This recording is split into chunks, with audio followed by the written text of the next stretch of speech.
नमस्कार दोस्तों, स्वागत है आपका मेरे चैनल कॉमिक्स लाइफ में।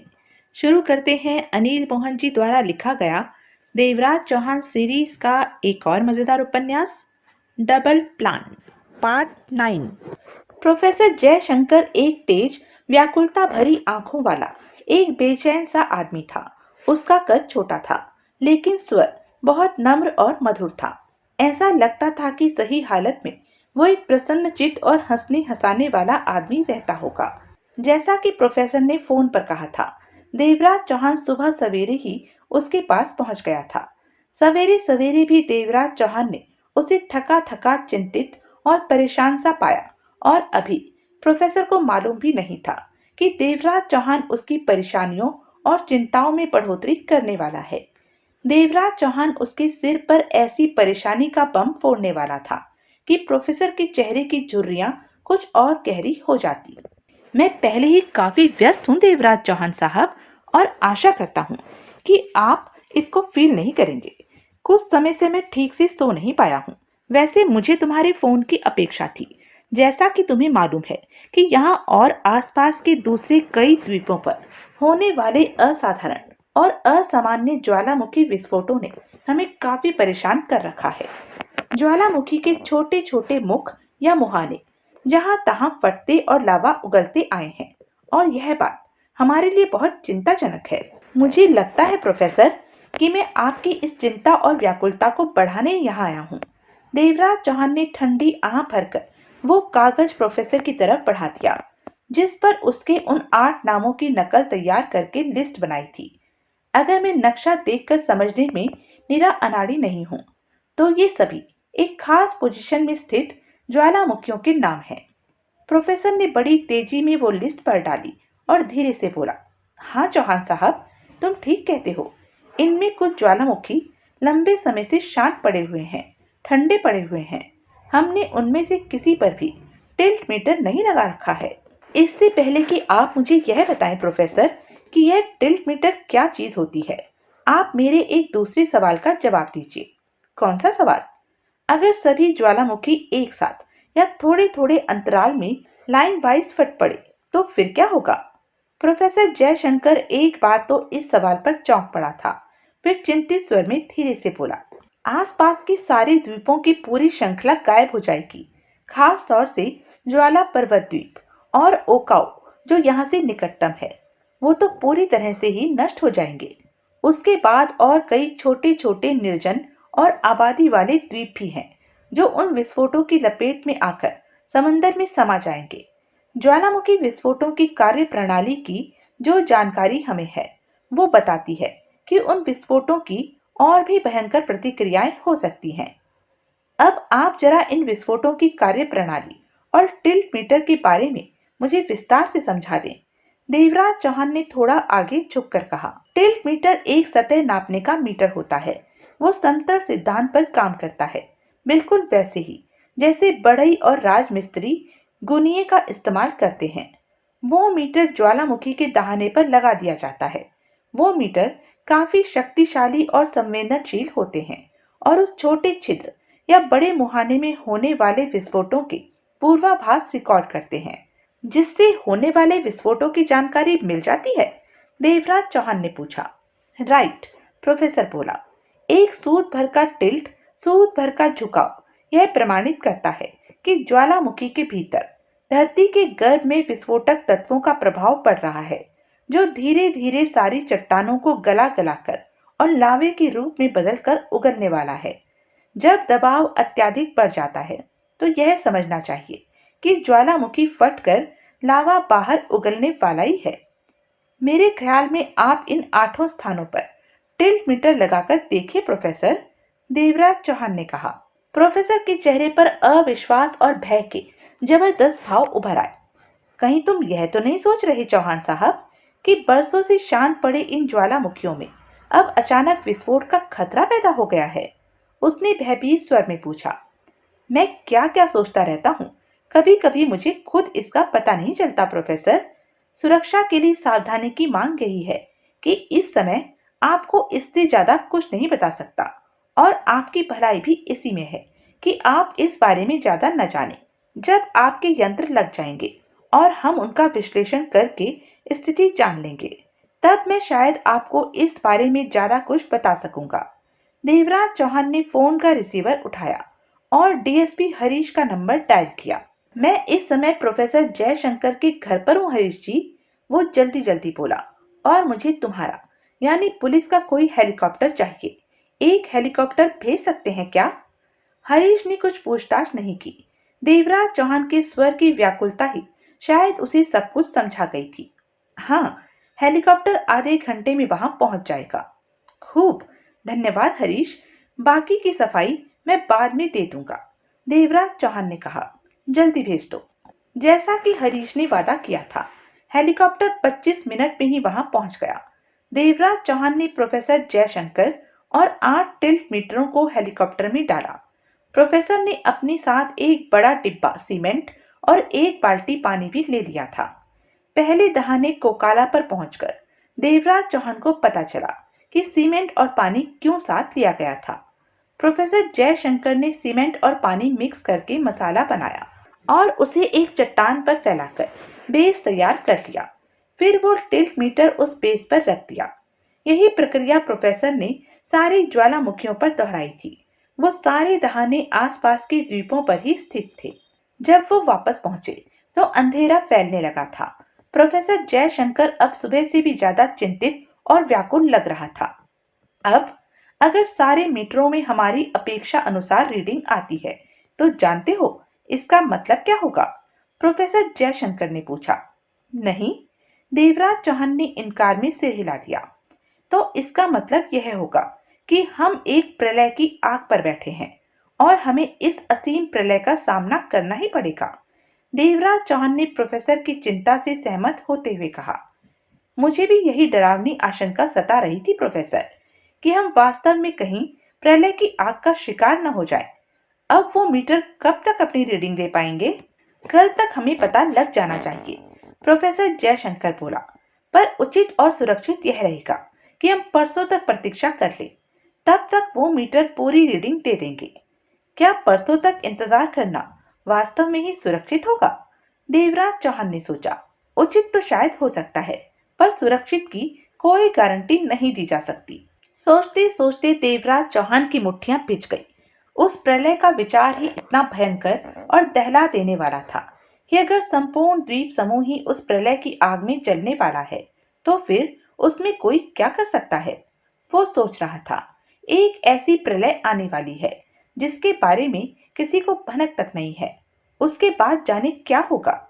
अच्छा, तो मैं परसों आऊंगा, देवराज चौहान ने प्रोफेसर से कहा और हेलीकॉप्टर पर सवार हो गया। प्रोफेसर ने गंभीर मुद्रा में सिर हिला दिया। हेलीकॉप्टर उन्होंने पुलिस हेडक्वार्टर की छत पर उतारा। उसके बाद देवराज चौहान नीचे आया। हरीश किसी से बातचीत करने में व्यस्त था। देवराज चौहान ने उसकी प्रतीक्षा की। फिर वो हरीश को एक अलग कमरे में ले गया और कमरा बंद कर लिया। कहिए साहब, क्या समाचार है? हरीश ने पूछा। यह जरूरी है ऑफिसर हरीश कि तुम इस बेहद गंभीर और भयंकर स्थिति के बारे में किसी हद तक जान लो और समझ लो। देवराज चौहान के लहजे में कुछ ऐसा था कि डीएसपी हरीश एकदम संभल कर बैठ गया। जी कहिए। उसकी मुख मुद्रा एकदम गंभीर थी। मैं सुन रहा हूँ। देवराज चौहान ने हरीश को धीरे धीरे और संक्षेप में पूरी स्थिति समझा दी। सुनकर हरीश भी चिंतित हो उठा। क्यों सर, इसमें हम कोई मदद नहीं कर सकते क्या? हरीश ने पूछा। और उस आदमी जमीरों के बारे में आपका क्या ख्याल है, जो कामुल के बागों का मैनेजर है? हम उसे धर लेते हैं और बस। तुम पुलिस वाले हो ना? देवराज चौहान हल्का सा मुस्कुराया। इसलिए लठमार तरीके से सोच रहे हो। हम लोग ऐसे सीधा खतरा नहीं ले सकते। उससे दूसरे संबंधित लोग होशियार हो जाएंगे। उन्हें पता चल जाएगा कि हम उनके बारे में और उनकी गतिविधियों के बारे में जान चुके हैं। अभी तक वे लोग पूरे आत्मविश्वास से अपने कामों में लगे हुए हैं और मैं चाहता हूं कि वो इसी तरह गफलत में रहकर काम करते रहें। मेरा तजुर्बा है कि किराए के पेशेवर गुंडों की पकड़ धकड़ से कभी पुलिस के हाथ बड़े मगरमच्छों के गिरेबान तक नहीं पहुंच पाते। पुलिस चाहे कितनी ही पुलिसिय हथकंडे इस्तेमाल कर ले, वे अपनी जबान नहीं खोला करते। और वो जमीरों का बच्चा एक पुराना और बड़ा पेशेवर गुंडा ही तो है। डीएसपी हरीश शर्मा ने सहमति में सिर हिला दिया। अच्छा, अब मैं चलता हूँ। देवराज चौहान उठकर खड़ा हो गया। अब तुम जो भी करना, वो उन बातों को ध्यान में रखते हुए करना जो मैंने तुम्हें बताई हैं। उसके बाद देवराज चौहान हरीश शर्मा से विदा लेकर अपने होटल की ओर रवाना हो गया। जब देवराज चौहान वापस होटल पहुंचा तो रिसेप्शन काउंटर पर उसे ईशा का मैसेज मिला। क्या तुम किसी लड़की के सम्मान के लिए कुछ नहीं करना चाहते? तुम कहाँ और क्यों छिपे फिर रहे हो कठोर छलिए? प्लीज फोन करो। देवराज चौहान ने मैसेज वाला कागज रद्दी की टोकरी में फेंक दिया। अब वो किसी नए संयोग का रिस्क उठाने के मूड में नहीं था। देवराज चौहान अब भी ईशा के बारे में कोई फैसला नहीं ले पाया था कि वो वाकई भोली भाली थी या फिर सब कुछ जानते बूझते भी भोली भाली होने का ड्रामा कर रही थी। अब यह पूरा खेल देवराज चौहान अपने ही स्टाइल में खेलना चाहता था। आतंकवादी अपने आजमाए हुए हथकंडों को इस्तेमाल करते हुए अपनी नापाक योजनाओं पर अमल करने में लगे हुए थे। यहाँ भी उन्होंने किराए के गुंडों और खूबसूरत लड़कियों को अपने प्रभाव में ले रखा था और उन्हें मोहरा बनाकर अपना उल्लू सीधा करने की कोशिश कर रहे थे। वो आतंकवादी अपनी निजी समस्याओं से परेशान था। किसी से व्यक्तिगत रंजिश रखने वाले लोगों को अपने स्वार्थ की सिद्धि में इस्तेमाल करने में माहिर थे। यह उनकी कार्यप्रणाली का मूल आधार रहता था और देवराज चौहान को पूरा यकीन था कि यहाँ भी वो इसी प्रकार का चक्रव्यूह रचे हुए थे। अब मुख्य सवाल यह था कि यहाँ उन्होंने किन किन लोगों को चक्रव्यूह में फंसा रखा था और किन किन कारणों से फंसा रखा था। उन्हें क्या क्या प्रलोभन दिए गए या किन किन कारणों से ब्लैकमेल किया गया था। परसों का दिन तो उन टिल्ट मीटरों को चेक करने में ही बीत जाएगा। इस तरह मेरे पास सिर्फ कल का दिन बचता है। फिर देवराज चौहान ने अपने बैग में से शक्तिशाली दूरबीन निकाली और अगले दिन का प्रोग्राम बनाते बनाते वो सोने के लिए बिस्तर पर जा लेटा।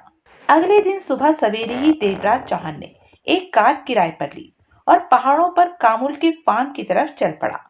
फार्म से लगभग 1 मील पहले ही देवराज चौहान ने अपनी कार को झाड़ियों और पेड़ों के बीच इस तरह छुपा दिया कि वो किसी तरफ से भी दिखाई न दे सके।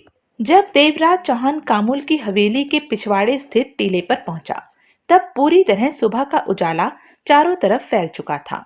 टीले की मिट्टी देवराज चौहान की कमीज में चुभ रही थी। इस जगह से देवराज चौहान अपनी दूरबीन द्वारा कामुल के मकान को भली भांति देख पा रहा था और जब उसने ईशा को नई टोयोटा कार में बैठकर जाते देखा तो रिस्ट वॉच में समय देखा 8 बजकर कुछ मिनट ऊपर हो चुके थे। ईशा उसी सड़क पर जा रही थी जिस पर से गुजरकर देवराज चौहान यहाँ आया था।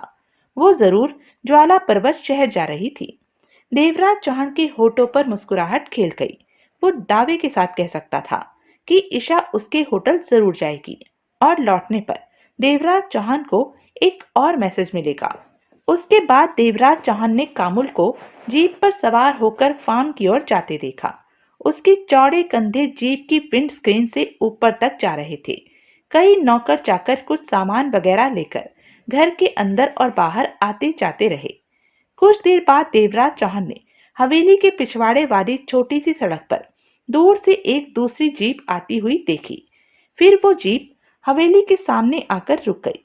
देवराज चौहान ने अपनी दूरबीन के लेंसों को थोड़ा एडजस्ट किया और दोबारा जीप की तरफ देखा। एक विशाल काय स्थानीय आदमी जीप में से बाहर आ रहा था। अरे, देवराज चौहान चौंका। यह तो वही बदमाश लग रहा है जो सबसे आगे वाली सर्फ बोट चला रहा था। वो घर के अंदर घुसा और जल्दी ही अपने साथ एक बड़ा ट्रंक लेकर बाहर आ गया। उसके साथ ही दोनों हाथों में एक एक सूटकेस लटकाए इरा भी बाहर आ गई। इरा ने इस समय ढीली सी डांगरी और उसके ऊपर मर्दानी कमीज पहन रखी थी जो उसके उठे हुए वक्षों को संभाल पाने में असमर्थ थी। देवराज चौहान ने इरा पर से दूरबीन हटाकर फिर उस स्थानीय आदमी पर फोकस कर दी। वह सूटकेस वगैरह जीप में लाद रहा था। उन्होंने एक चक्कर और लगाया और अंदर से वैसे ही और सूटकेस बाहर लाए। उन्हें भी उन्होंने जीप पर लाद दिया। उसके बाद वो विशाल काय स्थानीय आदमी जीप में सवार होकर उसी छोटी सड़क से वापस जीप ड्राइव करता हुआ चला गया और इरा वापस घर के अंदर चली गई और देवराज चौहान आश्चर्यचकित सा सोचता रह गया कि आखिर यह क्या चक्कर है। उसके बाद कुछ देर तक शांति छाई रही। सूरज ऊपर उठता गया और उसकी ऊष्मा एक खास किस्म की सुस्ती पैदा करने लगी थी देवराज चौहान के मन में। अपनी आंखें खुली रखने के लिए भी देवराज चौहान को काफी कोशिश करनी पड़ रही। चारों तरफ फैली हरियाली, रंग बिरंगे महकते फूल और सूर्य की किरणें उस टीले पर ऊँघने और झपकी लेने के लिए काफी उपयुक्त जगह थी।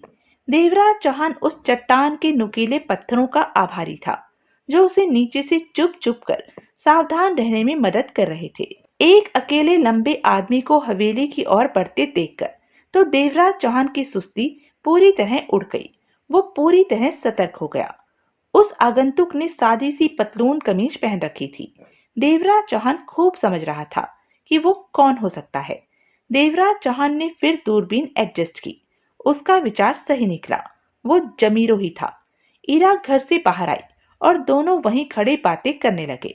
फिर वो दोनों मकान के एक तरफ बने अस्तबल की तरफ गए और वहां से 2 घोड़े लेकर लौटे। जमीरों ने दोनों घोड़ों की लगाम पकड़ रखी थी और इरा दोबारा घर के अंदर जा घुसी। जब इरा इस बार बाहर आई तो उसके हाथों में काले रंग का एक बॉक्स था। उस चौकोर बॉक्स का आकार एक बड़े ब्रीफकेस जैसा था। उन दोनों ने मिलकर उस बॉक्स को एक घोड़े की जीन के साथ बांध दिया।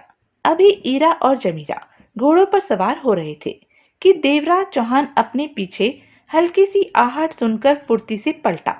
देवराज चौहान शायद अपनी जासूसी में इतना लीन हो गया था कि उसने किसी गार्ड के आगमन के बारे में सोचा ही नहीं था।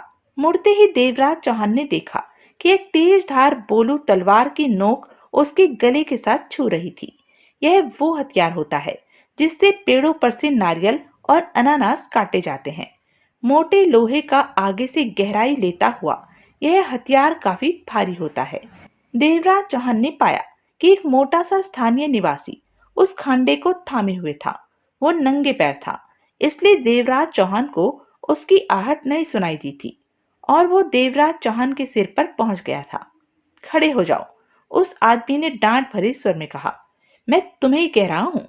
देवराज चौहान अपनी जगह से टस से मस नहीं हुआ और उस जांगलू की तरफ देखता रहा। क्यों भाई, तुम्हें कैसे पता चला कि मैं यहाँ हूँ? देवराज चौहान ने पूछा। वो इस तरह कुछ समय बिताना चाहता था या फिर तुम भटकते भटकते संयोग से ही तो यहाँ नहीं आ गए? मैं वहां पीछे था, उस आदमी ने आगे कहा। तुम्हारी दूरबीन के शीशों पर पड़कर सूरज की किरणें वापस लौट रही थी, समझे? अब तुम खड़े हो जाओ। कहते हुए उस आदमी ने अपने खांडे की नोक फिर देवराज चौहान के गले पर टिका दी। ठीक है भाई साहब, देवराज चौहान बोला। पर अगर तुम्हारी हथियार की नोक इसी तरह मेरे गले पर अटकी रही तो मैं हिल भी नहीं सकूंगा। उसने खांडा थोड़ा पीछे हटा लिया। देवराज चौहान प्रतीक्षा करता रहा। फिर देवराज चौहान ने हथेलियां चट्टान पर टिकाकर उठना शुरू किया। अभी वो आधा ही उठा था कि उसने करवट बदली और अपने पैर की भरपूर ठोकर उस खांडे वाले के टखने पर दे मारी। खांडे वाला तो पीछे जा गिरा और देवराज चौहान भी उसी तरफ घूम गया। खांडे वाले आदमी का खांडा टन की आवाज के साथ उस जगह को छीलकर चिंगारियां उड़ाता निकल गया जहां 2 पल पहले देवराज चौहान की गर्दन थी। इस एक्शन से भी देवराज चौहान को सिर्फ इतना ही समय मिल पाया कि वो अपने पैरों पर उठकर खड़ा हो सके। अगले क्षण वो तेज धार वाला भारी खांडा फिर लहराता हुआ देवराज चौहान पर लपक रहा था। देवराज चौहान एक बार फिर झोंक लेकर पीछे हटा और उस घातक वार से खुद को बचा लिया। देवराज चौहान ने खतरा उठाकर टीले के पार देखा। दोनों घुड़सवार अब मोड़ से घूमकर टीले के पीछे गायब हो रहे थे। खांडा लहराता हुआ वो फार्म का चौकीदार फिर देवराज चौहान की ओर बढ़ रहा था। देवराज चौहान जानता था कि उस हथियार का एक ही वार आदमी के 2 टुकड़े कर देने के लिए काफी है। तब उसके दोनों बड़े शिकार घोड़ों पर सवार होकर दूर होते जा रहे थे और अभी देवराज चौहान को यह भी पता नहीं चल पाया था कि खांडे वाला यह गैंडा अकेला ही था या फिर उसके कुछ साथी भी आसपास मंडरा रहे थे। सारी स्थिति को ध्यान में रखते हुए देवराज चौहान ने जल्दी काम निपटाने का फैसला कर लिया। उसने 2 धारी खंजर निकालकर अपनी हथेली पर रखा तो उसकी ठंडी स्टील ने देवराज चौहान के आत्मविश्वास में एकदम वृद्धि कर दी। वार करने से पहले देवराज चौहान घूम गया। उसने देखा कि वो चौकीदार भी वार करने के लिए पूरा घूम रहा था। देवराज चौहान ने उसे वार करने का मौका दिया। वो थोड़ा आगे को झुका तो चौकीदार ने खांडे का वार करने का यह बेहतरीन अवसर पाया। उसने घुमाकर खांडे का ऐसा भरपूर वार किया जो गर्दन के साथ साथ कंधे की हड्डी भी काट सकता था। देवराज चौहान ने एक एक्शन में दो काम किए। वो एक बार झुका और खांडे का वार बचाया। दूसरी बार उसने अपना दो धारी खंजर मोटे चौकीदार पर फेंक मारा।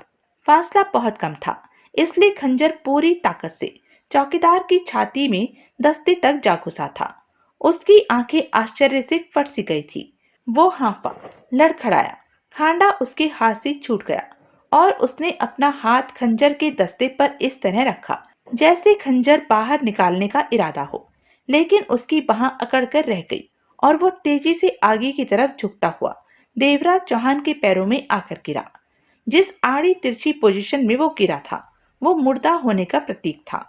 देवराज चौहान ने उसे पलटकर सीधा किया, अपना खंजर खींचकर उसकी छाती में से निकाला, उसको एक पेड़ के चौड़े पत्ते से साफ किया। उसके पास अपने परंपरागत हथियार खांडे के अलावा कोई हथियार नहीं था। अब देवराज चौहान सोचने लगा कि क्या यह वाकई चौकीदार ही था। फिर देवराज चौहान ने उसे वहीं छोड़ा और टीले पर से नीचे उतरकर हवेली की ओर बढ़ने लगा। ईरा और जमीरो घोड़े पर बैठकर वहां से चले गए थे, जिसका मतलब देवराज चौहान की समझ में यह आया कि उन्हें पहाड़ी से आगे जाना था। देवराज चौहान हवेली के पीछे से होता हुआ कभी छुपता कभी चलता हुआ यह देख रहा था कि उसे कोई देख तो नहीं रहा। आखिर देवराज चौहान फार्म के तबेले तक पहुंच गया। तबेले में जाकर उसने एक घोड़े पर जीन कसी और फिर घोड़े की तीव्र गति से दौड़ाता हुआ उसी रास्ते पर चल दिया जिस रास्ते से ईरा और जमीरो गए थे। उस कच्चे पहाड़ी रास्ते पर देवराज चौहान घोड़े पर सवार आगे बढ़ता रहा। कुछ दूर जाने के बाद देवराज चौहान को यह देखकर खुशी हुई कि रास्तों पर घोड़ों के निशान बढ़ते हुए उसे अब नजर आने लगे थे। थोड़ा और आगे निकलकर वो खुरों के निशान झाड़ियों और पत्तों को कुचलते हुए आगे बढ़े थे और देवराज चौहान को उन्हें देखने के लिए बड़े नीचे झुककर देखना पड़ रहा था। पहाड़ी के इस हिस्से में झाड़ियां, पेड़ और अन्य हरियाली कुछ ज्यादा ही फैली हुई है। फिर भी देवराज चौहान उन्हीं निशानों के पीछे पीछे आगे बढ़ता रहा। अचानक देवराज चौहान को घोड़े के हिनहिनाने की आवाज सुनाई दी और वो सावधान होकर रुक गया। वो अपने घोड़े से नीचे उतरा, घोड़े को एक पेड़ से बांधा और फिर संभल संभल कर खामोशी से आगे बढ़ने लगा। लगभग 100 गज आगे जाने के बाद देवराज चौहान को वो दोनों घोड़े एक जगह बंधे हुए मिल गए। साथ ही झाड़ियों और पत्ते से ढका हुआ एक अंधेरा दहाना था जो शायद किसी गुफा का द्वार था। देवराज चौहान सावधानी से चलता हुआ गुफा के द्वार तक आया। थोड़ी थोड़ी देर बाद वो कुछ आहट लेने के लिए रुक जाता था, पर उसे कोई आवाज नहीं सुनाई दे रही थी। फिर देवराज चौहान को उस दहाने के अंदर उतरती पत्थर की सीढ़ियां दिखाई थी।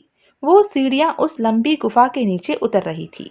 जैसे ही देवराज चौहान ने पानी की कलकल सुनी, वो समझ गया कि यह दहाने का द्वार वास्तव में क्या था।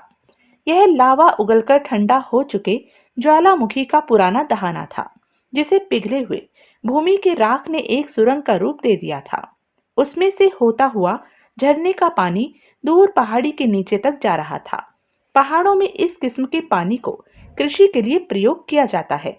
देवराज चौहान गुफा में बहते पानी की ओर बढ़ा। आगे लकड़ी का जीना पानी तक चला गया था। वहीं ईरा की डांगरी और कमीज किनारे पर तह किए रखे हुए थे। देवराज चौहान धीरे धीरे पानी में उतर गया। पानी काफी ठंडा था। आखिरी जीना छोड़कर देवराज चौहान ने खुद को पानी के बहाव के साथ नीचे जाने दिया। लेकिन जल्दी ही देवराज चौहान को पता चल गया कि पानी के बहाव के साथ बहकर वो गुफा की दीवारों के साथ टक्करें मारता रहेगा। अपने आप को संभालने के लिए देवराज चौहान को बहाव के विपरीत हाथ पांव मारने पड़ गए। इस तरह नीचे की ओर बढ़ता देवराज चौहान चिकनी चट्टानों को पकड़ता, कभी रुकता, कभी संभलता बढ़ता चला जा रहा था। आगे चलकर वो गुफा एक तरफ मुड़ गई थी। देवराज चौहान सोचने लगा कि ईरा और जमीरो उस चौकोर काले बॉक्स को लेकर उस नदी में कैसे आगे बढ़े होंगे, जबकि दीवारों से टकराव से बचने के लिए खाली हाथ देवराज चौहान को बड़ी सावधानी से काम लेना पड़ रहा था, खास तौर से उन जगहों पर जहां पानी गहरा हो जाता था और उसमें भंवर भी पड़ने लगते थे। ऐसी जगहों पर पानी का बहाव भी किसी साधारण नदी की तरह तेज और जोरदार हो जाता था। देवराज चौहान जब एक मोड़ के पास पहुंचा तो उसने कुछ आवाजें सुनी। उसने तेजी से हाथ पैर मारकर तैरते हुए अपने आप को और नीचे बह जाने से रोका और मोड़ के पास वाली चट्टान को मजबूती से पकड़कर उसके साथ चिपक गया। किस्मत देवराज चौहान का साथ दे रही थी। उस चट्टान का एक हिस्सा इतना आगे निकला हुआ था कि देवराज चौहान उससे चिपका चिपका आगे झांककर देख सकता था। अब देवराज चौहान को वो दोनों दिखाई दे रहे थे। ईरा ने सिर्फ ब्रा और पैंटी पहनी हुई थी। तभी देवराज चौहान ने यह भी देखा कि वो दोनों पूरी गुफा को पार करके वहां तक कैसे पहुंचे थे। उनके पास लगभग 14 फुट लंबा तख्तों को बांधकर तैयार किया गया एक बजरा था, जिसके एक कोने में मोटर लगी हुई थी। वो काला चौकोर बॉक्स अभी तक उस बजरे पर रखा हुआ था। ईरा पानी में खड़ी हुई उस बक्से को संभाले रखने की कोशिश कर रही थी और जमीरो एक सिलेंडर गुफा की छत में बने एक छेद में घुसाने की कोशिश कर रहा था। ईरा ने बॉक्स में से एक और सिलेंडर निकालकर जमीरो को थमा दिया और जमीरो ने उसे भी सुराख के अंदर डाल दिया। ईरा ने एक बार फिर बॉक्स में हाथ डाला और इस बार उसने हवा फेंकने वाली बंदूक जैसा एक यंत्र निकाला और जमीरो को दे दिया। देवराज चौहान ने देखा कि जमीरो ने उस बंदूक जैसे यंत्र की नाल को उस सुराख में डाला और ट्रिगर दबा दिया। जैसे ही हवा का प्रेशर एक गोली किसी रफ्तार के साथ उस सुराख में आगे बढ़ा, तो देवराज चौहान ने पूरी गुफा में हल्का सा कंपन महसूस किया। हवा के प्रेशर ने उन सिलेंडरों को जो जमीरों ने सुराख में रखे थे काफी आगे तक पहुंचा दिया। देवराज चौहान को याद आया कि मोहिनी ने एक बार उससे मानसिक संपर्क स्थापित करके जो बातें की थी, उनमें उसने कुछ ऐसा भी कहा था कि वो ज्वालामुखी वाला खेल भी मेरा ही रचाया हुआ है। और अब देवराज चौहान आतंकवादियों के इस घृणित खेल को अपनी आंखों से देख रहा था, जिसका अंत उस पूरे क्षेत्र के द्वीपों को आबादी समेत समंदर में डुबो देने पर होने वाला था। उसके साथ ही हर द्वीप पर प्रलय की आग बरसने वाली थी। जिस तरह पूरी गुफा कांपकर रह गई थी और जिस तरह सिलेंडरों के आगे पड़ने पर छत से मिट्टी गिरी थी, उसे देखकर लगता था कि वो बड़ी ताकतवर चीज थी। जमीरों ने वो बंदूक सी चीज वापस ईरा को थमा दी और ईरा ने उसे वापस बॉक्स में रख दिया। तब देवराज चौहान को उस बॉक्स की एक झलक देखने का मौका मिला। वहां वैसे ही 4 सिलेंडर और रखे हुए थे। ईरा और जमीरो उस टेम्परेरी बजरे पर जा बैठे। लो जी, जमीरो ने कहा, यह काम तो हो गया। ठीक है, ईरा बोली, अब एक ही इशारे पर काम शुरू हो जाएगा। शायद वो काम कल रात होगा या फिर परसों सुबह सुबह तो जरूर ही हो जाएगा, जमीरो ने कहा और फिर मोटर स्टार्ट कर दी। इंजन जाग उठा। अचानक देवराज चौहान ने महसूस किया कि वो लोग वापस गुफा के दहाने की ओर बढ़ने लगे हैं। मोटर उन्हें बहाव के विपरीत जाने में सहायता कर रही थी। देवराज चौहान को लगा कि क्षण भर बाद ही वो मोड़ घूम जाएंगे। उसने एक गहरी सांस ली और पानी में डुबकी लगा दी। वो पानी के नीचे उस नदी के तल से जा चिपका जो कुछ ही फुट नीचे था। देवराज चौहान उसी तरह चिपका रहा और फिर उस बजरे का निचला हिस्सा देवराज चौहान को लगभग छूता हुआ निकल गया। देवराज चौहान ने पानी के बहाव के साथ अपने आप को नीचे जाने दिया। फिर उस जगह पहुंचकर उसने सांस लेने के लिए अपना सिर बाहर निकाला जहां वो दोनों सिलेंडरों को गुफा की छत में बने सुराख में डाल रहे थे। देवराज चौहान ने वहां मिट्टी और छोटे छोटे पत्थर पानी में गिरते देखे। कुछ पत्थर और मिट्टी और भी पानी में गिर रहे थे। देवराज चौहान मुड़ा और उसने पानी के तेज बहाव की विपरीत दिशा में तैरना शुरू कर दिया। वो चाहता तो बहाव के साथ बहकर नीचे भी जा सकता था, लेकिन उसे यह नहीं मालूम था कि वो बहाव उसे कहां तक ले जाएगा। वो 15-20 मील दूर भी तो जा सकता था, जबकि देवराज चौहान के पास इतना समय नहीं था। इस तरह उसके कई महत्वपूर्ण घंटे बर्बाद हो सकते थे। लगभग आधी रात तो उसे वापस लौटने में बीत जाती। अभी अभी देवराज चौहान जो कुछ देख चुका था, उसे संभालने के लिए ही उसे पूरी रात की जरूरत थी। वो आधी रात बर्बाद नहीं कर सकता था। वो लोग जिन भयानक गतिविधियों में लगे हुए थे, उन्हें देखते हुए अब देवराज चौहान शर्त लगाकर कह सकता था कि उनका संबंध ज्वालामुखी के विस्फोटों से क्या, क्यों तथा कितना है। देवराज चौहान ने कहा था, ज्वालामुखी यूं किसी के निर्देश पर नहीं फटा करते। अब उसे खुद अपनी बात गलत लगने लगी थी। उस गुफा में पानी के बहाव के खिलाफ लड़ते हुए वापस तैरना बड़े दिल गुर्दे का काम था। वापसी पर बहाव के विपरीत तैरना नीचे आने की तुलना में बहुत मुश्किल था। देवराज चौहान अभी आधे रास्ते में ही था कि उसे रुककर एक बाहर निकली हुई चट्टान को थामकर आराम करना पड़ गया। देवराज चौहान की बाहें बुरी तरह दर्द करने लगी थी। थोड़ी देर आराम करके लंबी लंबी सांसें लेने के बाद वह फिर से वापस तैरने लगा। इस बार देवराज चौहान को कई बार रुक रुक कर आराम करना पड़ा। जब देवराज चौहान अंततः उस लकड़ी के जीने के पास पहुंचा, तो उसने देखा कि वहां रखे हुए कपड़े गायब हो चुके थे, लेकिन वो बजरा सा अब वहां बंधा हुआ था। देवराज चौहान ने अपने आप को संभाला और वहीं लेटकर लंबी लंबी सांसें लेने लगा। कुछ देर बाद ही वो इस योग्य हो सका कि उस दहाने से बाहर निकल सके। उस कठिन तैराकी ने देवराज चौहान की सारी शक्ति को निचोड़कर रख दिया था। धीरे धीरे देवराज चौहान की बाहों और टांगों के मसल्स कुछ शिथिल हो पाए। जब कुछ और ताकत आई, तो देवराज चौहान लकड़ी के जीने पार करता हुआ दहाने से बाहर आ गया। अब वातावरण में हल्का हल्का सुरमई अंधेरा फैलने लगा था। वापसी का कुछ रास्ता तो देवराज चौहान ने घोड़े पर सवार होकर तय किया। फिर घोड़े से उतरकर घोड़े को एक तरफ हाँक दिया। उसे यकीन था कि घोड़ा वापस अपने घर पहुंच जाएगा। उसके बाद देवराज चौहान ने फार्म और हवेली से दूर एक चक्कर काटता हुआ रास्ता अपनाया। इसके पीछे देवराज चौहान की यह सोच थी कि अगर खांडे वाले चौकीदार की लाश मिल गई होगी, तो इस सारे इलाके में ही जबरदस्त तलाशी अभियान चल रहा होगा।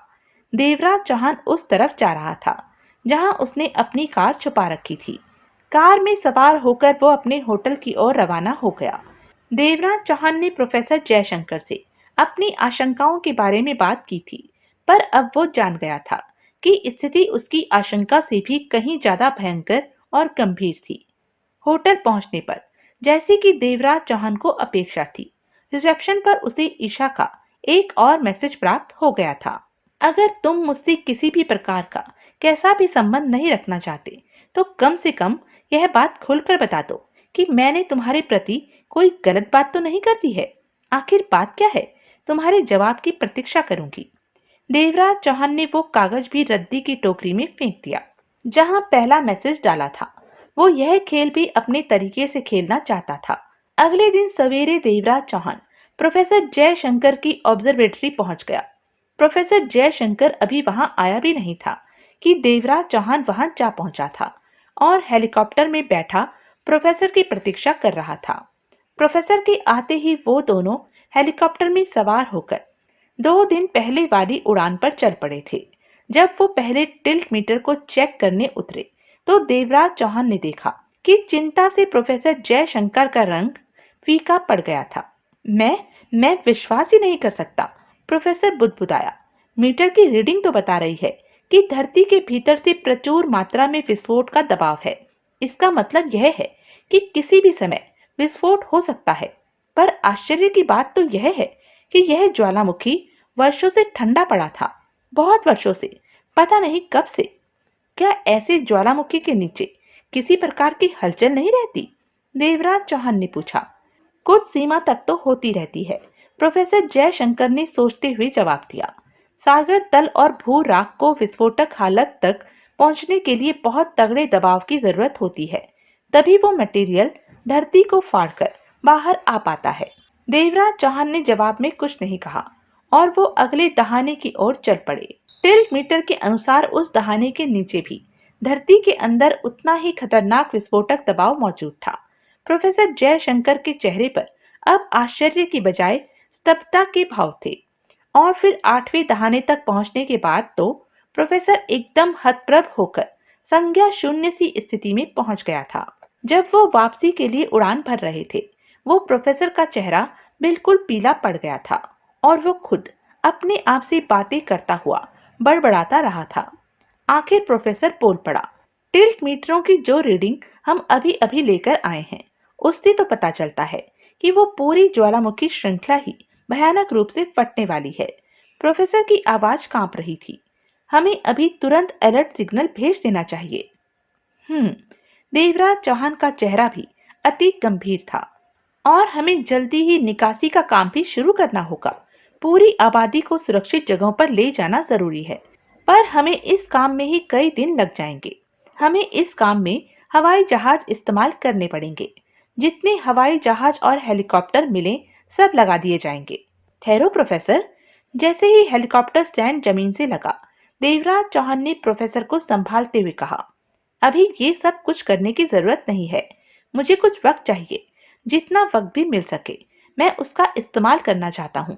हमारे लिए एक एक पल कीमती है। वक्त? प्रोफेसर जयशंकर ने दोहराया। वक्त तो हमारे पास है ही नहीं। टिल्ट मीटर जबरदस्त दबाव दिखा रहे हैं। वो दबाव चाहे कुदरती है या प्रायोजित, उसका परिणाम तो एक जैसा ही होगा। वो ज्वालामुखी विस्फोट भयानक मात्रा में भू राख और लावा सारे द्वीपों पर उछाल देंगे। अगर वो सारे दहाने एक साथ फटते हैं या एक एक करके फटते हैं, तो उनसे निकलने वाली गैसें और धूल कंकड़ मिट्टी इतनी भारी मात्रा में निकलेगी जो आधे हिंद महासागर को पाट देगी। तुम्हें नहीं मालूम होगा, सन 1883 में ईस्ट इंडिया में एक ज्वालामुखी फटा था, कातोवा पर्वत। उसके विस्फोट की भयंकर आवाज 3000 मील तक सुनी गई थी और इस विस्फोट से निकलने वाली धूल मिट्टी और पत्थरों ने हजारों मील तक सूरज को ढांप दिया था। कातवा द्वीप तो बस गायब होकर ही रह गया था। वो छोटे छोटे टुकड़ों में बदल गया था। और अब क्या होने वाला है, तुम उसकी गंभीरता को समझ नहीं पा रहे हो शायद। मैं पूरी तरह समझ रहा हूँ प्रोफेसर। देवराज चौहान ने हेलीकॉप्टर का इंजन बंद करते हुए कहा, और मुझे जल्दी से कोई ऐसी तरकीब सोचनी या पता लगानी है जिससे हम उन्हें फटने से पहले ही रोकने में सफल हो सकें। इसलिए मैं आपसे चाहता हूँ कि जब तक मैं न कहूँ तब तक आप इस बारे में किसी से जिक्र नहीं करेंगे। मुझे खेद है देवराज चौहान साहब कि मैं ऐसा नहीं कर सकता। अभी अलार्म दे देने से कम कुछ लोगों को तो द्वीप से भागकर जान बचाने का मौका मिल जाएगा। इस तरह हम हजारों लोगों की सहायता कर सकेंगे। मैं आपसे एक वादा करता हूँ प्रोफेसर, देवराज चौहान ने गहन गंभीर स्वर में कहा। अगर कल सुबह तक आपको मेरी तरफ से कोई आशाजनक खबर न मिले तो आप निसंकोच अपना काम कर सकते हैं, अलार्म दे सकते हैं या कुछ और कर सकते हैं जो आपकी समझ में आए। इतना समय तो मुझे दे सकते हैं ना आप? कल सुबह तक तो काफी देर हो जाएगी देवराज साहब। तो फिर इस समय अलार्म खड़कने से भी कुछ नहीं होगा, देवराज चौहान ने सख्त स्वर में कहा। काफी देर हो गई है, आपको इंतजार करना ही पड़ेगा। लेकिन प्रोफेसर जयशंकर अब भी अपनी जिद पर अड़ा हुआ था और अपनी बात मनवाने के लिए ना में सिर हिला रहा था। अब देवराज चौहान ने उसके सिर पर हल्का सा वार किया। वो आगे की ओर जाकर गिरा। देवराज चौहान ने उसकी गर्दन की साइड में नस पर जरा सा दबाव डाला तो प्रोफेसर बेहोश हो गया। देवराज चौहान जानता था कि अब प्रोफेसर काफी देर तक बेहोश रहेगा। फिर भी उसने हेलीकॉप्टर में से रस्सी खोजकर प्रोफेसर के हाथ पैर बांध दिए और उसके मुंह में उसी का साफ सुथरा रुमाल भर दिया। ये सब कुछ करते देवराज चौहान का दिल दुख रहा था। उसे बेचारे प्रोफेसर के साथ ऐसा सलूक करते हुए अच्छा नहीं लग रहा था, पर यह तो मजबूरी की बात थी। देवराज चौहान के पास इसके अलावा कोई चारा नहीं था। प्रोफेसर को सब कुछ समझाकर संतुष्ट करने का देवराज चौहान के पास समय नहीं था और वो भी उसकी बात सुनने को तैयार नहीं था। देवराज चौहान ने प्रोफेसर को जरा आरामदेह मुद्रा में लिटाया और फिर फोन की तरफ भागा। फोन के माउथ पीस में जब देवराज चौहान ने ईशा की आवाज सुनी तो उसने चैन की सांस ली। ईशा की आवाज रूखी सूखी थी और उस रुखाई पर भी बर्फ की एक परत चढ़ी हुई थी। देवराज चौहान का उस हवेली में घुसना जरूरी था और केवल ईशा ही इस काम में उसकी मदद कर सकती थी। और अगर ईशा भी उस सारे षड्यंत्र में लिप्त थी तो देवराज चौहान के लिए यह जरूरी था कि वह इस बात को जान ले। मुझे तुम्हारी मदद की जरूरत है ईशा, देवराज चौहान ने कहा। तुम कहती थी ना कि तुम्हें मेरे नौसिखिया भूगर्भ शास्त्री होने का यकीन नहीं है। तुम्हारा ख्याल ठीक था, लेकिन अब मुझे तुम्हारी मदद की जरूरत है। वो खामोश ही रही थी। देवराज चौहान ने अपने स्वर और लहजे में दुनिया भर का शहद घोलते हुए फिर कहा, प्लीज डियर ईशा, मुझे वाकई तुम्हारी मदद की जरूरत है। ठीक है, आखिर ईशा ने कहा। फिर थोड़ी देर की चुप्पी के बाद वो फिर बोली, तुमने एक बार बिना कोई सवाल पूछे मेरी सहायता की थी। मेरे ख्याल से अब मेरी बारी है। बहुत बहुत धन्यवाद डियर। यह धन्यवाद मैं सच्चे दिल से ही दे रहा हूँ। मेरे ख्याल में तुम मुझे क्वींस पार्क में मिल लो, पार्क में लगी हमारी महारानी की मूर्ति के पास। तुम फौरन वहां चली आओ और मेरी प्रतीक्षा करो। तुम तब तक मेरी प्रतीक्षा करना जब तक कि मैं वहां पहुंच ना जाऊं। मुझे थोड़ी देर भी हो सकती है वहां पहुंचने में। मैं अभी चल देती हूँ, ईशा ने आहिस्ता से कहा। फिर फोन बंद हो गया। देवराज चौहान गोल्डन बीच के अंतिम सिरे पर स्थित पार्क के मेन गेट की तरफ चल पड़ा। वो सोच रहा था, ईशा के पहुंचते पहुंचते रात के खाने का वक्त हो जाएगा और पार्क में भीड़ भाड़ कम हो जाएगी।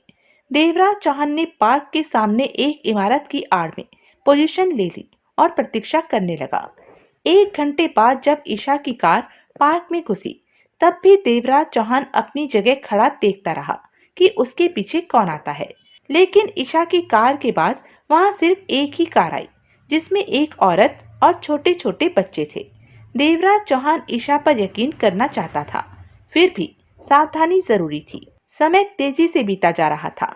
शायद कुछ ही घंटे रह गए थे कि पूरे हिंद महासागर के क्षेत्र को भयानक आग का सामना करना पड़ सकता था। ऐसी ही प्रलय की आग और ऐसे ही एक ज्वालामुखी विस्फोट ने पालपेलो की पूरी 16,000 की आबादी को 24 फुट मिट्टी और चट्टानों के नीचे दफन कर दिया था।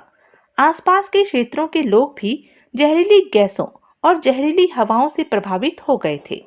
देवराज चौहान देखता रहा और फिर पेड़ों के पीछे से होता हुआ पार्क में प्रवेश कर गया। ईशा का छोटा सा शरीर मूर्ति के पास नीचे चबूतरे के किनारे पर बैठा नजर आ रहा था। वो बड़े धैर्य से प्रतीक्षा कर रही थी।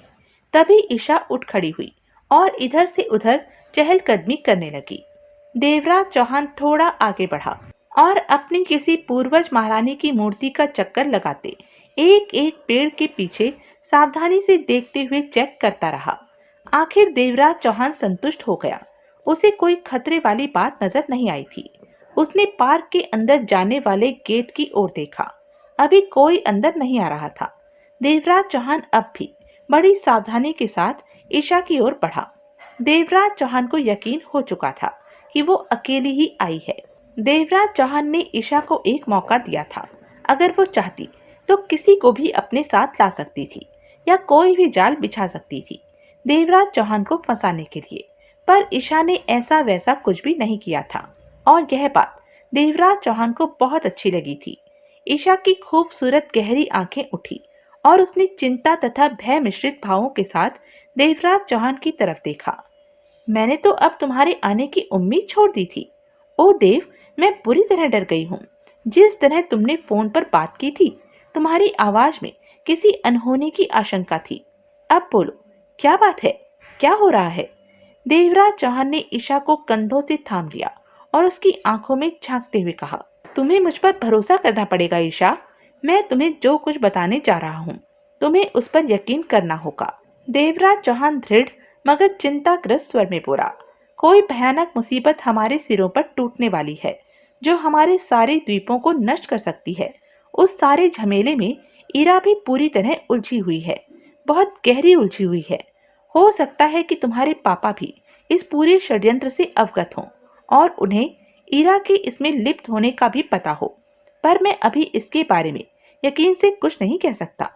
वो आश्चर्यपूर्ण खुली आंखों से देवराज चौहान की तरफ देख रही थी। देवराज चौहान ने अपनी बात दोहराई, तुम्हें मुझ पर विश्वास करना होगा। मैं 100% सच कह रहा हूँ। ईशा ने अपना मुंह दूसरी ओर घुमा लिया। उसका चेहरा चिंता से गंभीर हो गया था। वो आहिस्ता से बोली, मुझे तुम्हारी हर बात पर विश्वास है देव। मैं जानती हूँ कि कुछ न कुछ हो रहा है। जब से मैं द्वीप पर वापस लौटी हूँ, तब से ही महसूस कर रही हूँ कि कुछ न कुछ गड़बड़ हो रही है। मैं इस बारे में बहुत परेशान रही हूँ और पापा पापा की हालत तो और भी खराब है। ज्यादातर समय वो अपने म्यूजियम वाले कमरे में बंद रहते हैं। कभी ईरा और पापा में बहुत प्यार था, वो एक दूसरे के निकट थे, पर आजकल तो वो मुझसे बात ही नहीं करते। शायद यही वजह थी कि वो तुम्हें यहाँ वापस नहीं लौटने देना चाहते थे, इसलिए वो चाहते होंगे कि तुम ज्वाला द्वीप पर ही रहो, देवराज चौहान ने कहा। वो सोच रहा था, शायद इसे मालूम है कि कुछ हो रहा है, कुछ होने वाला है। ईशा ने पास आकर अपना सिर देवराज चौहान की छाती पर रख दिया। वो आखिर इस सीमा तक क्यों गया, और उसके बाद भी उसने आज तक मुझे कोई विश्वास योग्य स्पष्टीकरण क्यों नहीं दिया? ईशा बड़बड़ा रही थी। और जहां तक ईरा का सवाल है, मैं जानती हूँ कि उसके लक्षण ठीक नहीं है। वो पूरी तरह किसी तानाशाह की तरह काम कर रही है। वो किसी की नहीं सुनती, अपनी मनमर्जी करती है बस। देवराज चौहान ने उसे नरमी से धकेलकर अपने से दूर कर दिया और उसकी आंखों में झांककर देखने लगा। किसी काम से मेरा तुम्हारे घर के अंदर जाना बहुत जरूरी है, देवराज चौहान ने कहा। मुझे इरा के कमरे की तलाशी लेनी है। मैं चाहता हूँ कि तुम मुझे घर के अंदर तक ले चलो। आज रात वहाँ गार्डों और चौकीदार का पहरा होगा, इसका मुझे पूरा यकीन है। लेकिन तुम बिना किसी पूछताछ या रोक टोक के अपनी कार अंदर ले जा सकती हो। और तुम कार की पिछली सीट पर होंगे, उसने देवराज चौहान की बात पूरी करते हुए कहा। बहुत खूब, देवराज चौहान ने कहा। तुम बहुत समझदार हो। एक बार मैं घर के प्रांगण में पहुंच जाऊं, फिर मैं तबेले में घुस जाऊंगा। जब इरा अपने कमरे से चली जाए, तब तुम आकर मुझे बता देना। मैं अपना काम शुरू कर दूंगा। ईशा ने सिर हिलाया और देवराज चौहान की तरफ देखकर मुस्कुरा दी। बोली, ऐसा लगता है जैसे मैं धोखेबाजी करने जा रही हूँ, पर ठीक है, चलो तो फिर चलते हैं। ईशा ने कार का स्टीयरिंग संभाला और देवराज चौहान सिकुड़कर गोलाकार होकर कार के पिछले फुट मैट पर पड़ गया। इस पोजीशन में लेटना बड़ा कष्टकारक था, लेकिन देवराज चौहान किसी किस्म का रिस्क लेने के लिए तैयार नहीं था। वो सोच रहा था, कहीं ऐसा ना हो कि उसे ईशा की कार में देखकर कोई हवेली वालों को फोन कर दे। ईशा कार ड्राइव करते हुए हवेली में प्रवेश कर गई। वो कार रोकने से पहले पिछवाड़े वाले तबेले के पास से गुजरी। अब अंधेरा फैल चुका था, लेकिन शुक्ल पक्ष की चंद्रमा की चांदनी भी काफी रोशनी कर रही थी। तबेले के पास नौकर घोड़ों के साइज रात भर के लिए छुट्टी करके जा चुके हैं। ईशा ने कहा, मैं लौटकर तुम्हारे पास आऊंगी। ईशा ने कार का दरवाजा खोल दिया और देवराज चौहान कुछ गिरता कुछ संभलता कार से बाहर आ गया। ईशा ने कार की गति बढ़ा दी। फिर वो घर के सामने से होती हुई गैरेज की ओर चली गई। देवराज चौहान तबेले में घुसा और एक घोड़ा बांधने का खाली स्टॉल देखकर वहां मोर्चा संभाल लिया। वहां से उसी दरवाजा साफ नजर आ रहा था। देवराज चौहान सतर्क था, ताकि जरूरत पड़ने पर वहां से तेजी के साथ भागा भी जा सके। देवराज चौहान पूरी तरह सतर्क था, लेकिन होने के नाम पर वहां कुछ भी नहीं हो रहा था। फिर देवराज चौहान को पैरों की आहट सुनाई दी। कुछ क्षण बाद ही तबेले के दरवाजे में जमीरो घुसा तो देवराज चौहान चौंक पड़ा। एक बार इधर उधर देखने के बाद जमीरो दरवाजे में ही खड़ा रह गया। ईशा पर विश्वास करने के लिए देवराज चौहान अपने आप को कोसने लगा। देवराज चौहान का हाथ धीरे धीरे अपने रिवॉल्वर की ओर बढ़ने लगा, पर देवराज चौहान यह भी जानता था कि अगर उसने अभी जमीरों को मार डाला तो फिर सारा खेल ही बिगड़कर रह जाएगा। इसलिए उसने यही उचित समझा कि अभी कुछ देर और जमीरों को जिंदा रहना चाहिए। हो सकता है कि जमीरों उसे न खोज पाए, परंतु अगर ईशा ने ही उसे यहाँ भेजा होगा, तब तो वह जरूर खोज निकालेगा। देवराज चौहान जमीरों की ओर देखने लगा। पसीने से देवराज चौहान की उंगलियां गीली हो चली थी, परंतु जमीरों भी जहाँ खड़ा था वहीं खड़ा रहा। वो जो कुछ भी खोज रहा था या जिस किसी को भी देखने की कोशिश कर रहा था, वो उसे मिला नहीं था। वो सिगरेट के लंबे सुट्टे खींच रहा था और रह रहकर तबेले के बाहर देख रहा था। मिनट के बाद मिनट बीतने लगे। तभी देवराज चौहान को तबेले की ओर भारी कदमों की आहट सुनाई दी। देवराज चौहान ने देखा कि जमीरो चौंक कर संचेत हो गया था। ईरा अंदर आई और अपने पीछे तबेले का दरवाजा बंद करती आई। जमीरो ने लपक कर ईरा की बाह पकड़ी और टपटता हुआ बोला, कमीनी कुतिया, आने में इतनी देर क्यों लगा दी है तूने? पापा के कारण ही देर हो गई। ईरा ने झटके से अपनी बाह छुड़ा ली। उसकी आखिरी क्षणों तक ऑर्डर देने की आदत आड़े आ गई थी। वो चुप होने का नाम ही नहीं ले रहा था। बात पूरी करके वो फिर जमीरों के पास आ गई। उसने जमीरों के गले में बाहें डाल दी। अब तो मैं आ गई हूँ, वो हाँफते हुए बोली, और तुम्हें पा लेना चाहती हूँ। देवराज चौहान चौंका और मन ही मन पुटपुटाया, अरे यह क्या हो रहा है? जमीरों ने इरा को अपनी ओर घसीट लिया और उसका भरपूर चुंबन ले लिया। देवराज चौहान ने अपने शरीर में एक अजीब सी घबराहट फैलती महसूस की। उसे इस तरह के अश्लील ड्रामे देखने का कोई शौक नहीं था, पर उसे लग रहा था कि यहाँ अच्छी खासी लाइव ब्लू फिल्म चलने वाली है और वो उसे देखनी ही पड़ेगी। वो वासना का तूफानी खेल कितनी देर चलता रहा, देवराज चौहान को नहीं मालूम था। लेकिन उसने अचानक सामान्य बातों की आवाज सुनी। पहाड़ों पर देवराज चौहान ने इरा की आवाज सुनी, और हम बाद में मिलेंगे, समझ गए हो ना तुम? फिक्र न करो डार्लिंग, जमीरो बोला था। सब कुछ ठीक ठाक चल रहा है। बेशक मैं सब कुछ समझ गया हूँ। आखिर यह सब कुछ शुरू किसने किया था? माना कि प्लानिंग मोहिनी देवी की थी, लेकिन उसे कार्य रूप कैसे देना है, इसके बारे में वो खाक भी नहीं जानती थी। ठीक है डार्लिंग, मैं चलती हूँ, ईरा ने कहा और तबेले से बाहर निकल गई। उसके कुछ क्षण बाद ही जमीरो भी कपड़े पहनकर बाहर निकल गया। देवराज चौहान एक बार उस अंधेरे एकांत में सोचता रह गया। वो व्याकुल होता जा रहा था। लानत है, ये ईशा कहाँ जा मरी? देवराज चौहान ने सोचा। कुछ देर बाद देवराज चौहान को हवेली के बाहर जीप के इंजन की आवाज सुनाई दी। कुछ मिनट बाद आवाज फिर सुनाई दी। वो धीरे धीरे हवेली से दूर होती चली गई। आवाज अभी पूरी तरह आनी बंद भी नहीं हुई थी कि देवराज चौहान ने ईशा को तेजी से तबेले में घुसते देखा। वो धीमे स्वर में धीरे धीरे देव देव पुकार रही थी। वो ईरा थी। देवराज चौहान ने खड़े हो जाने पर ईशा ने बताया, वो जमीरों के साथ जीप पर चली गई है। मैदान साफ है, हम अपना काम कर सकते हैं। ईरा कब तक वापस लौटेगी, कुछ अंदाजा है? देवराज चौहान ने पूछा। मैं कह नहीं सकती कि वो कब तक वापस लौटेगी या फिर दोनों ही लौटेंगे, ईशा ने बताया। और पापा फिर एक बार अपने कमरे में बंद हो गए हैं। दोनों तबेले से बाहर आ गए। देवराज चौहान ने ईशा का हाथ थामा और वो उसे साथ लेकर हवेली में प्रवेश कर गई। वो सीढ़ियां चढ़कर ऊपर पहुंचे, जहां बेडरूम थे। ईशा का कमरा दाईं तरफ दूसरा था। असल में तो वो 2 कमरों का सेट था। बेड वाले बड़े कमरे से होकर आगे ड्राइंग रूम था। देवराज चौहान ने ईशा से कहा, तुम अगले कमरे की अलमारी वगैरह देख लो, मैं यहाँ देखता हूँ। हमें क्या ढूंढना है? ईशा ने धीरे से पूछा। हमें एक काले रंग का चौकोर बॉक्स ढूंढना है, जो देखने में छोटे और ब्रीफकेस के बराबर दिखता है। वो भारी भी होगा। अगर वो बॉक्स तुम्हें मिल जाए तो तुम मुझे बुला लेना।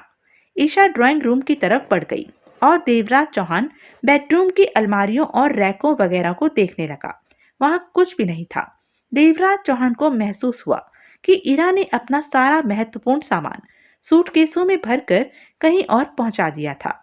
वो सूटकेस कुछ दिन पहले देवराज चौहान ने जीप पर लादे जाते अपनी आंखों से देखे थे। फिर ईशा दूसरे कमरे से बाहर आई और उसने घोषणा की कि उसे भी कुछ नहीं मिला था। फिर ईशा ने बेडरूम में बिछे बेड की चादर को हटा दिया और अकस्मात वो चीज देवराज चौहान को दिखाई दे गई। वो पीछे की ओर छुपी हुई थी। देवराज चौहान लपक कर आगे पहुंचा और बॉक्स को खींचकर बाहर निकालते हुए उसका ढक्कन खोल डाला। 4 सिलेंडर जिनकी एक झलक देवराज चौहान ने देखी थी, वो वैसे के वैसे पैक किए रखे थे, और वो कंप्रेसर, हवा फेंकने वाली बंदूक भी बॉक्स में पड़ी हुई थी। देवराज चौहान ने एक सिलेंडर उठाया और उसे ध्यान से देखने लगा।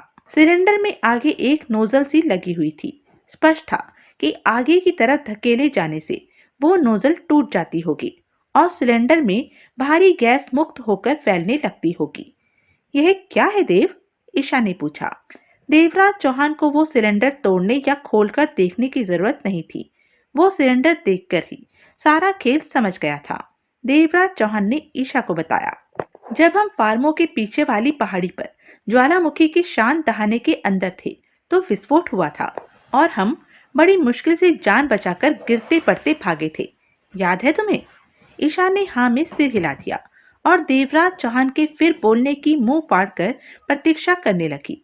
वो विस्फोट संयोग से नहीं हुआ था। देवराज चौहान ने गहरी सांस लेकर कहा, इसी तरह के सिलेंडर से ही वो विस्फोट किया गया था। उस दहाने को शुरुआती एक्सपेरिमेंट के तौर पर इस्तेमाल किया गया था। सब कुछ बिल्कुल तैयार था। कुछ क्षण सोचने के बाद देवराज चौहान फिर कहता गया, इस सिलेंडर में जरूर कोई ऐसा केमिकल भरा हुआ है कि अगर इन्हें फोड़ दिया जाए तो यह विस्फोटक गैस पैदा कर सकते हैं। वो लोग 8 अलग अलग ज्वालामुखी दहनों में यही सिलेंडर भरते आ रहे हैं। सिलेंडरों को वो इस एयर कंप्रेशर गन से आगे धकेल देते हैं।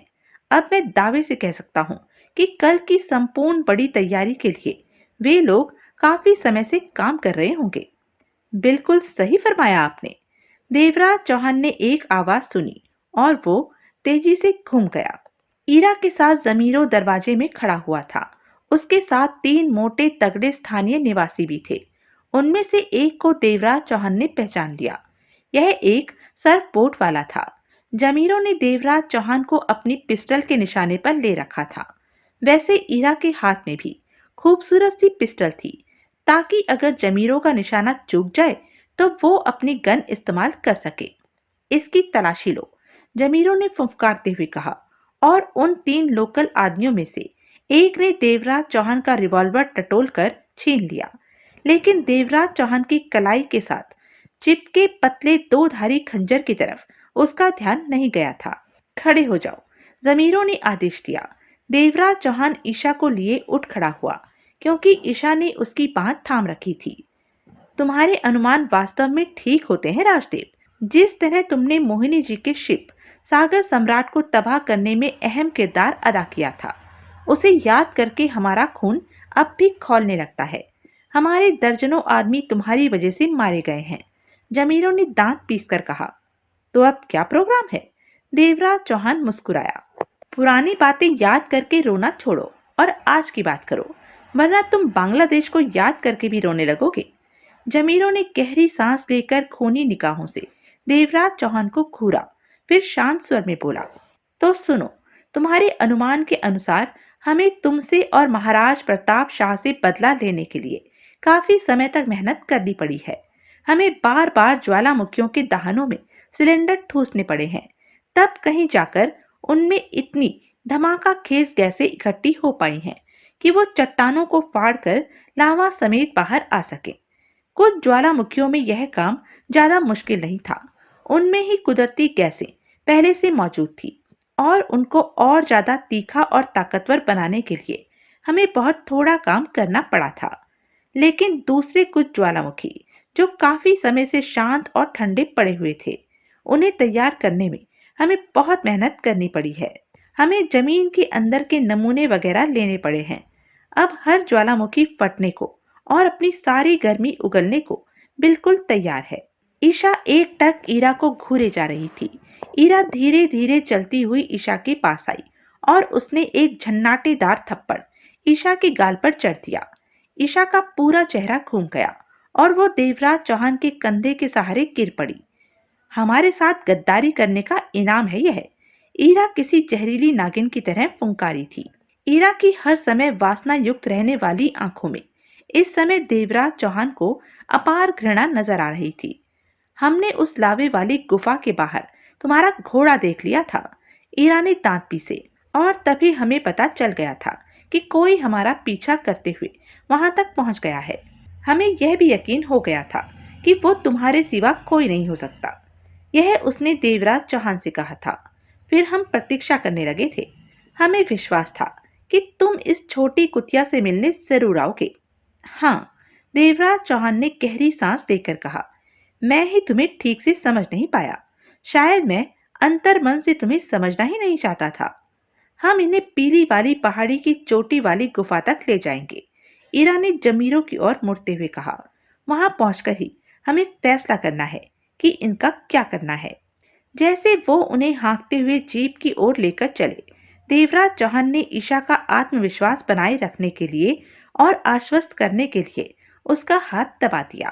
तीनों मोटे ताजे स्थानीय आदमियों ने देवराज चौहान को जीप में बैठाया और उनमें से एक देवराज की बाईं ओर तथा दूसरा दाईं तरफ बैठ गया। तीसरा जीप के पिछले हिस्से में देवराज चौहान के पीछे बैठ गया।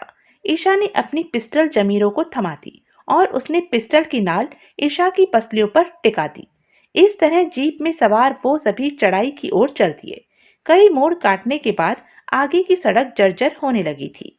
आखिर जीप रुकी और आगे का 150-200 गज का फासला उन्होंने पैदल चलकर तय किया। चांदनी में देवराज चौहान ने देखा कि वो एक पहाड़ी की चोटी की तरफ बढ़ रहे थे। वो रास्ता आगे जाकर एक गुफा पर खत्म हो जाता था। गुफा के दहाने पर पहुंचकर उन तीनों मोटों में से एक ने दहाने के अंदर जाकर वहां दीवार पर लगी 2 मशालें जला दी। गुफा में आकर देवराज चौहान ने देखा वहां बहुत सी खाली बॉक्स पड़े हुए थे। एक के ऊपर एक 2 बॉक्स भी वैसे ही थे जैसे काले बॉक्स में गैस के सिलेंडर रखे हुए थे।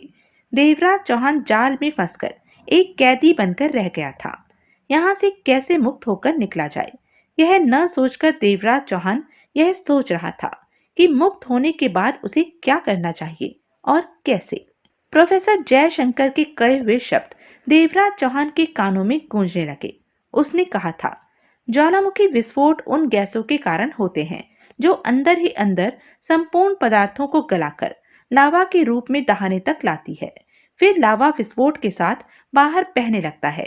गैस का दबाव जितना ज्यादा होगा, विस्फोट भी उतना ही भयंकर होगा। हरामजादों ने लंबी योजना बनाकर सारा काम शुरू किया था, देवराज चौहान सोच रहा था, और प्राकृतिक शक्तियां भी उनकी मदद कर रही हैं। एक बार जब इनकी गैसों के मिश्रण से काफी दबाव पैदा हो जाना है, तो भूगर्भ में पहले से जमा प्राकृतिक गैसों ने पूरी तरह शक्तिशाली रूप लेकर उन गैसों के साथ मिलकर सक्रिय हो जाना था और भारी मात्रा में चट्टानों को गलाकर लावा दहाने से बाहर फेंक देना था। अभी देवराज चौहान यही बातें सोच ही रहा था कि जमीरों की फुंकारती आवाज ने उसे स्थिति की गंभीरता के बारे में और ज्यादा सजग कर दिया। मैं कहता हूं कि इन दोनों को बांधकर यहीं छोड़ दो, जमीरों कह रहा था। कल बाकी लोगों के साथ ही यह भी जल भुनकर कबाब बन जाएंगे। कितना लजीज होगा ईशा का कबाब। उसने यह घृणित बात ईरा से कही थी, लेकिन वो इनकार में सिर हिलाती जा रही थी। नहीं, वो तो इनके लिए बड़ी आसान मौत होगी, आखिर ईरा बोली। उसका स्वर बड़ा रौबदार और टांट भरा था, और इसमें काफी रिस्क भी है। मैं इस इंडियन के साथ तो जरा भी रिस्क लेने को तैयार नहीं हूँ। यह कुछ ज्यादा ही चालाक है। मैं तो कहती हूँ इन्हें आज रात ही ठिकाने लगा देना चाहिए। तभी उन 3 मोटों में से एक ने बताया, कोई आ रहा है। उन्होंने देवराज चौहान और ईशा को दीवार के पीछे धकेल दिया। देवराज चौहान ने महसूस किया कि डर दूर करने के लिए ईशा उसकी बाह से चिपकी जा रही थी। ये लोग क्या पागल हो गए हैं देव, ईशा ने फुसफुसाते हुए कहा। ईरा सारे द्वीपों को क्यों बर्बाद कर देना चाहती है? ईरा के बारे में तो मैं कुछ नहीं जानता, पर यह जमीरो एक कुख्यात आतंकवादी है और इसका संबंध एक ऐसे संगठन से है जिसका हेडक्वार्टर पाकिस्तान में है। उसका मकसद यह है कि भारत इस क्षेत्र से भाग निकले और वो अपने देश में डींगे हाँक कर फायदा उठा सके कि उसने भारत के एक कट्टर समर्थक देश को दुनिया के नक्शे से ही मिटा डाला है। देवराज चौहान आगे भी कुछ कहने वाला था, लेकिन ईशा को कुछ बेचैन होते देखकर खामोश रह गया। गुफा के मुहाने पर ऊंचे कद की एक परछाई देखकर ईशा बुरी तरह चौंक उठी थी और उसका मुंह खुला का खुला रह गया था। पापा, फिर वो चीख उठी थी। कामुल अंदर आया। उसने ईशा की ओर देखा, फिर उसकी नजरें देवराज चौहान की ओर उठ गई। वो अब भी किसी बादशाह की तरह गर्व से चल फिर रहा था। मैं देख रहा हूं कि ये दोनों ही तुम्हारे पास हैं, उसने ईरा से कहा। उसकी आवाज सामान्य और भावहीन थी, सपाट। देवराज चौहान ने पाया कि ईशा उसके पास से भागकर अपने पापा के पास चली गई है, लेकिन उस बूढ़े ने अपनी बाह आगे करके ईशा को दूर ही रोक दिया। इन्हें कहो पापा कि ये लोग हमें जाने दें, ईशा ने अपनी आवाज पर काबू पाकर बूढ़े से कहा। ऐसा लग रहा था जैसे बस अब वो रो ही पड़ेगी। और पापा, तुम यहाँ क्या करते फिर रहे हो? तुम तो इस पागलपन में शामिल नहीं हो ना? इसको बड़े सुहाने सब्ज बाग दिखाए गए हैं, देवराज चौहान ने तीखे स्वर में कहा। वो चाहता था कि बूढ़े कामुल को उस अंधेरे में से बाहर निकाल दे, जो अंधेरा उसने जानबूझकर अपने चारों तरफ फैला रखा था। देवराज चौहान उसे किसी तरह झिंझोड़कर उसे सच्चाई की रोशनी दिखाना चाहता था। तब शायद वो बूढ़ा देवराज चौहान की कुछ मदद कर सकता। यह एक चांस लेने वाली बात थी, परंतु देवराज चौहान के लिए इस समय कोई न कोई चांस लेना भी जरूरी था। अगर मैं तुम्हारी बात को ठीक से समझ पाया हूँ, कामुल बोला, तो इसका मतलब यह हुआ कि मुझे किसी तरह झांसा देकर बेवकूफ बनाया गया है, धोखा दिया गया है। जी हाँ, आपको पूरी तरह बेवकूफ बनाया गया है, देवराज चौहान ने कहा। और तभी उसने कामुल की आंखों में एक तेज चमक उभरती हुई देखी। वो सख्त स्वर में बोला, सभी भारतीयों की तरह तुम भी ठीक ही हो। यह मेरी बदकिस्मती है कि मेरी बेटी ईशा भी हमारे यहाँ के संस्कार छोड़कर पूरी तरह भारत के प्रभाव में आ गई है। मैंने तो सोचा था कि ज्वाला द्वीप समूह के वासी भी भारतीय ही होते हैं, देवराज चौहान ने कहा। और अब पापा, तुम समय से बहुत पीछे रह गए हो, पिछड़ गए हो समय की दौड़ में। मोटे स्थानीय आदमियों में से दो देवराज चौहान को मारने के लिए आगे बढ़े, पर कामुल के इशारे पर वो फिर पीछे हट गए। तुम मन, कर्म और बुद्धि से पूरी तरह भारतीय हो, कामुल बोला। अब देखो, तुम्हारे सहयोग से महाराजा प्रताप शाह ने क्या कर दिया है। मॉडर्न होटल, टूरिस्टों के लिए बड़े बड़े रेस्टोरेंट, ये सब चीजें मिलाकर हमारे देश की सभ्यता, संस्कृति, सुंदरता और विरासत को नष्ट कर रही हैं। हालांकि इन सब का तुम्हारे लिए कोई महत्व ही नहीं है। तुम लोग हमारे द्वीपों को अपने लिए सोने में तब्दील कर रहे हो। यहाँ जो कुछ भी सुंदर है, तुम उसे व्यापारिक लाभ में बदल रहे हो। इसका मतलब साफ है कि तुम भी इन आतंकवादी गुंडों के साथ मिले हुए हो, देवराज चौहान ने तेजी से कहा। तुम क्या समझते हो, ये आतंकवादी तुम्हारे देश का कोई भला करना चाहते हैं? हाँ, मैं भारतीय हूँ और मुझे मेरे भारतीय होने पर गर्व है। हो सकता है कि ऐसा ही हो, कामुल बोला, पर ये लोग हमारे सपनों और हमारे विचारों की कदर करते हैं। अब कामुल की आवाज पर गुस्से का असर होने लगा था। बहुत ही महत्वपूर्ण ज्वालामुखी के दहाने बताकर हमने उनकी जो मदद की है और जिस तरह से हमारी हवेली को यहाँ का हेडक्वार्टर बनाकर प्रयोग किया जा रहा है, उसके बदले में यह लोग द्वीप समूह को भयंकर जहर से पाक कर देंगे। और वो जहर है तुम भारतीय। पाक शब्द से देवराज चौहान को अचानक एक ख्याल आया और उसने चौंक कर पूछा, पाकिस्तान के लश्करी लाहौरी के उस बूढ़े चीफ को तुम जानते हो क्या, जिसने कई वर्षों से अपने आप को कमरे में बंद कर रखा है? हाँ, जानता था, कामुल ने गहरी सांस ली। उसी ने जमीरों को यहाँ मेरी मदद के लिए भेजा था, पर बरसों पहले वो मर चुका है। बस उसकी ऑर्गेनाइजेशन को कंट्रोल में रखने के लिए आईएसआई वालों ने यह अफवाह फैला रखी है कि वो जिंदा है और अपनी मर्जी से एक कमरे में बंद है। ओह, देवराज चौहान ने गहरी सांस ली। मैं तो समझा था कि। क्या समझे थे तुम? छोड़ो उसे, देवराज चौहान ने कहा। पर क्या तुम्हारी खोपड़ी में यह मोटी सी बात भी नहीं आती कि ये लोग तुम्हारे सारे खूबसूरत द्वीपों को नष्ट करने जा रहे हैं? अगर विनाश ही जरूरी है तो इंसानी लालच में होने वाले विनाश थे। मैं एकदम होने वाले विनाश को अच्छा समझता हूँ। गुफा में कामुल की भारी और ऊंची आवाज गूंज रही थी। कई 100 साल प्रकृति अपने काम में लगी रहेगी। फिर इन द्वीपों के ठंडे हो चुके लावे और भू राख पर प्रकृति नए अंकुर खिलाएगी। फिर इन द्वीपों पर आबादी होगी, फूल खिलेंगे, बच्चे किलकारेंगे। लेकिन तब ना यहाँ इंडियन रहेंगे, ना इंडिया का पिट्ठू महाराज प्रताप शाह का घराना रहेगा। तब मेरे दोस्तों की कौमें यहाँ बसेंगी, समझे तुम? जब तुम उनका काम पूरा कर चुकोगे तो वो तुम्हें दूध में गिरी मक्खी की तरह निकाल फेंकेंगे, देवराज चौहान ने वितृष्णा से कहा। बूढ़े कामुल ने भड़क कर देवराज चौहान पर वार कर दिया। देवराज चौहान ने उसका वार टपक कर आते देखा, पर उसने उस वार से बचने की जानबूझकर कोशिश नहीं की। बूढ़े कामुल ने उस उम्र में भी किसी भैंसे जैसी ताकत थी। एक ही वार ने देवराज चौहान को घूमकर दीवार के साथ जा टकराने के लिए मजबूर कर दिया था। देवराज चौहान की आंखों के सामने रंगीन तारे नाच गए और उसने सिर झटक कर संभलने की कोशिश की। ईशा को खरोच भी न आने देना और उसे अपने साथ जहाज पर ले जाना, कामुल ने इरा को निर्देश दिया। और इस इंडियन को मर जाने दो। देवराज चौहान ने कामुल को पीठ सीधी किए और गर्व के साथ सिर उठाए गुफा के दहाने की तरफ जाते देखा। बूढ़ा पागल, देवराज चौहान बुदबुदाया। यह अपने खुद के गढ़े हुए सुनहरे सपनों में खोकर शोक संसार की हकीकतों को नकार रहा है। हाँ तो तुमने कोई जहाज भी तैयार कर रखा है? देवराज चौहान ने व्यंग भरे स्वर में ईरा से कहा, जो उस प्रलय के समय तुम्हें यहाँ से दूर ले जाएगा। बहुत अच्छे। योजना का कोई पहलू छूट तो नहीं गया तुम्हारी तरफ से? देवराज चौहान के कंटीले व्यंग की परवाह किए बगैर ईरा की निगाह क्षणिक रूप से उस पर से हटकर ईशा पर जा टिकी। ईशा को खरोच भी नहीं आने देना, उसने मुंह बिगाड़ते हुए अपने पापा के लहजे में दोहराया। कामुर बूढ़ा कहीं का। कहते हुए वो अपने तीनों मोटे तगड़े लोकल साथियों की ओर मुड़ी और स्थानीय भाषा में उन्हें कुछ कहा, जिसे सुनकर उनके चेहरे खुशी से खिल उठे। उनमें से दो ने ईशा को पकड़ा और उसे घसीटकर गुफा के बीचों बीच ले आए। इन तीनों की तरह अधिकतर स्थानीय लोग पीली माता यानी अग्नि की पूजा में विश्वास रखते हैं, ईरा ने कहा, और पीली माता को औरत की बलि चढ़ाना बहुत शुभ माना जाता है। देवी हम पर प्रसन्न होकर वरदान दे देगी। वो पागलों की तरह ठहाके लगा रही थी। तो खुद अपनी बलि क्यों नहीं चढ़ा देती?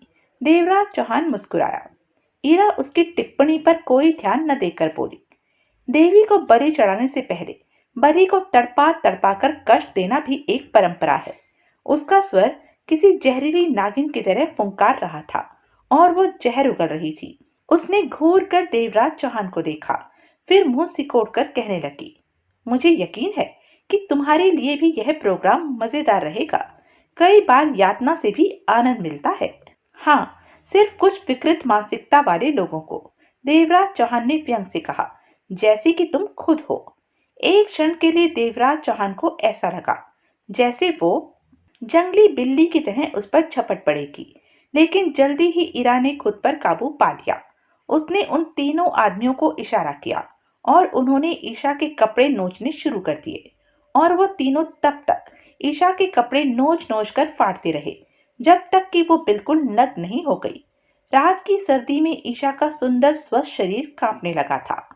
ईरा सीधी तनकर खड़ी हुई थी और उसका चेहरा पूरी तरह भाव रहित था। मध्यम सी चांदनी ईरा के शरीर पर पड़कर अजीब सा आकर्षण पैदा कर रही थी। देवराज चौहान ने देखा, तीनों मोटे और खुद जमीरों भी ईशा को काम लोलुप नजरों से घूर रहे थे।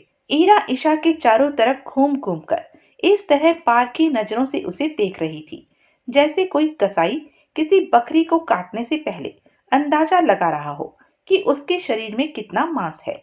ज्वालामुखी की पीली देवी चाहती है कि उस पर चढ़ने वाली बलि को पहले भरपूर तड़पाया जाए, उसे क्रूरता से तपाकर बलि चढ़ाई जाए। ईरा होठ सिकोड़कर वहशी लहजे में कह रही थी, क्रूरता भरे व्यवहार से कष्ट पहुंचाने के बहुत से तरीके हैं मेरी प्यारी सौतेली बहन। इतने सारे भूखे प्यासे मर्दों के बीच नंगी खड़ी होकर भी मानसिक पीड़ा झेल रही है। फिर ईरा ने उस लड़की के गाल पर भरपूर थप्पड़ जड़ दिया जो उसकी सौतेली बहन थी। ईशा का चेहरा घूम कर रह गया। मैं तुम्हारी ऐसी दुर्गत बनवा दूंगी कि अगर तुम यहाँ से बच गई और फिर ज्वालामुखी विस्फोटों से भी बच जाओ, शायद कोई चमत्कार हो जाए, तो भी तुम्हारी हालत ऐसी होगी कि तुम्हारे उधड़ चुके कटे फटे अंगों से कोई भी मर्द तुम्हें शारीरिक सुख नहीं दे पाएगा। ईरा एक बार फिर घूमकर उन लोकल आदमियों से कुछ बोली। उनमें से एक ने अपने कपड़ों में से 8 इंच लंबा चाकू निकाला और देवराज चौहान के पास आ गया और उसने वो चाकू इस तरह देवराज चौहान की गर्दन से अटका दिया कि अगर देवराज चौहान कोई गलत हरकत करे तो उसकी गर्दन 2 हिस्सों में बट जाए। अब ध्यान रखना कि चाकू का यह फल इस कमीने की गर्दन से अलग न हो पाए। ईरा ने उस मोटे को आदेश देते हुए समझाया, मैं नहीं चाहती कि यह किसी भी तरह हमारे इस मनोरंजक खेल में बाधा बने। ईरा ने ताली बजाई तो 2 मोटे आदमी वहां से चले गए और थोड़ी देर बाद वो काले रंग की 2 देगचियां लिए वापस लौटे। देगचियों में कोई तरल पदार्थ खौल रहा था। उन्होंने देगचियों के हैंडलों को बड़े बड़े ताजे हरे पत्ते लपेटकर थाम रखा था। तुम दोनों का अच्छी तरह सेवा सत्कार कर लेने के बाद हम एक जश्न और डांस का आयोजन करेंगे, ईरा ने घोषणा की। यहाँ के कई कबीले उसमें भाग लेंगे। इन लोगों को प्रसन्न करने की यह पुरानी परंपरा है। ये देगचियां खोलते हुए पेय मिश्रण से भरी हुई हैं, जिसमें गन्ने और अनानास का रस मिलाया गया है। ईरा देगची के पास गई और उसमें रखे लंबे हैंडल वाले मग से उसने वो मिश्रण निकाला और मग ऊंचा करके मिश्रण धीरे धीरे वापस देगची में डाल दिया। देवराज चौहान ने देखा कि वो मिश्रण काफी गाढ़ा था और उसमें से भाप उठ रही थी। जब इस मिक्सचर में रम मिला दी जाती है, ईरा कह रही थी, तब यह एक बहुत मसालेदार और बड़ा मजेदार मिश्रण बन जाता है। दीवारों पर लगी मशालों की पीली कपकपाती रोशनी में ईरा एक वहशी पागल औरत लग रही थी, नफरत और गुस्से की एक जीती जागती मूर्ति। पर इससे पहले कि हम इसमें रम मिलाएं, मुझे इसमें से एक स्पेशल मग भरना है। वो मुड़ी और तेजी से अपने स्थानीय मोटे आदमियों के पास जाकर उनसे स्थानीय भाषा में कुछ बोली। वो लोग बिजली की सी फुर्ती के साथ ईशा की ओर लपके और उन्होंने ईशा को पकड़कर उसे जबरन नीचे लिटा दिया। उनमें से एक ने लड़की की बाहों को पकड़ा और दूसरे ने उसकी टांगों को पकड़कर फैला दिया। ईशा भयभीत सी जमीन पर पड़ी चुपचाप देखती रही। ईरा ने एक देगची में से एक खोलता हुआ मग भरकर बाहर निकाला और भाप छोड़ते हुए उस मग को लेकर ईशा की ओर बढ़ी। मोटे आदमियों ने ईशा की टांगों को और ज्यादा चौड़ा कर दिया, जब तक कि वो पूरी तरह फैल नहीं गई। ईरा आगे बढ़ी और धीरे धीरे उस खौलते मिश्रण से भरे हुए मग को ऊपर ले गई और फिर उसने आहिस्ता आहिस्ता वो खौलता हुआ मिश्रण बूंद बूंद करके ईशा की नाभि के नीचे और ऊपर गिराना शुरू कर दिया। जैसे जैसे वो मिश्रण गिराती गई, ईशा की चीखें तेज होती गई और उसकी दर्दनाक चीखें पागलपन की हद तक पहुंचकर एक पीड़ित करहा की तरह धीमी होती चली गई। ईशा का शरीर पीड़ा की हर लहर के साथ तड़पता, कांपता, छटपटाता रहा। दोनों मोटे अब ईशा को उसी पोजीशन में लिटाए रखने में काफी मुश्किल महसूस कर रहे थे। अब देवराज चौहान को त्वचा के झुलसने की, वो जी मितलाने वाली दुर्गंध महसूस होने लगी थी। देवराज चौहान ने जरा सा हिलने की कोशिश की।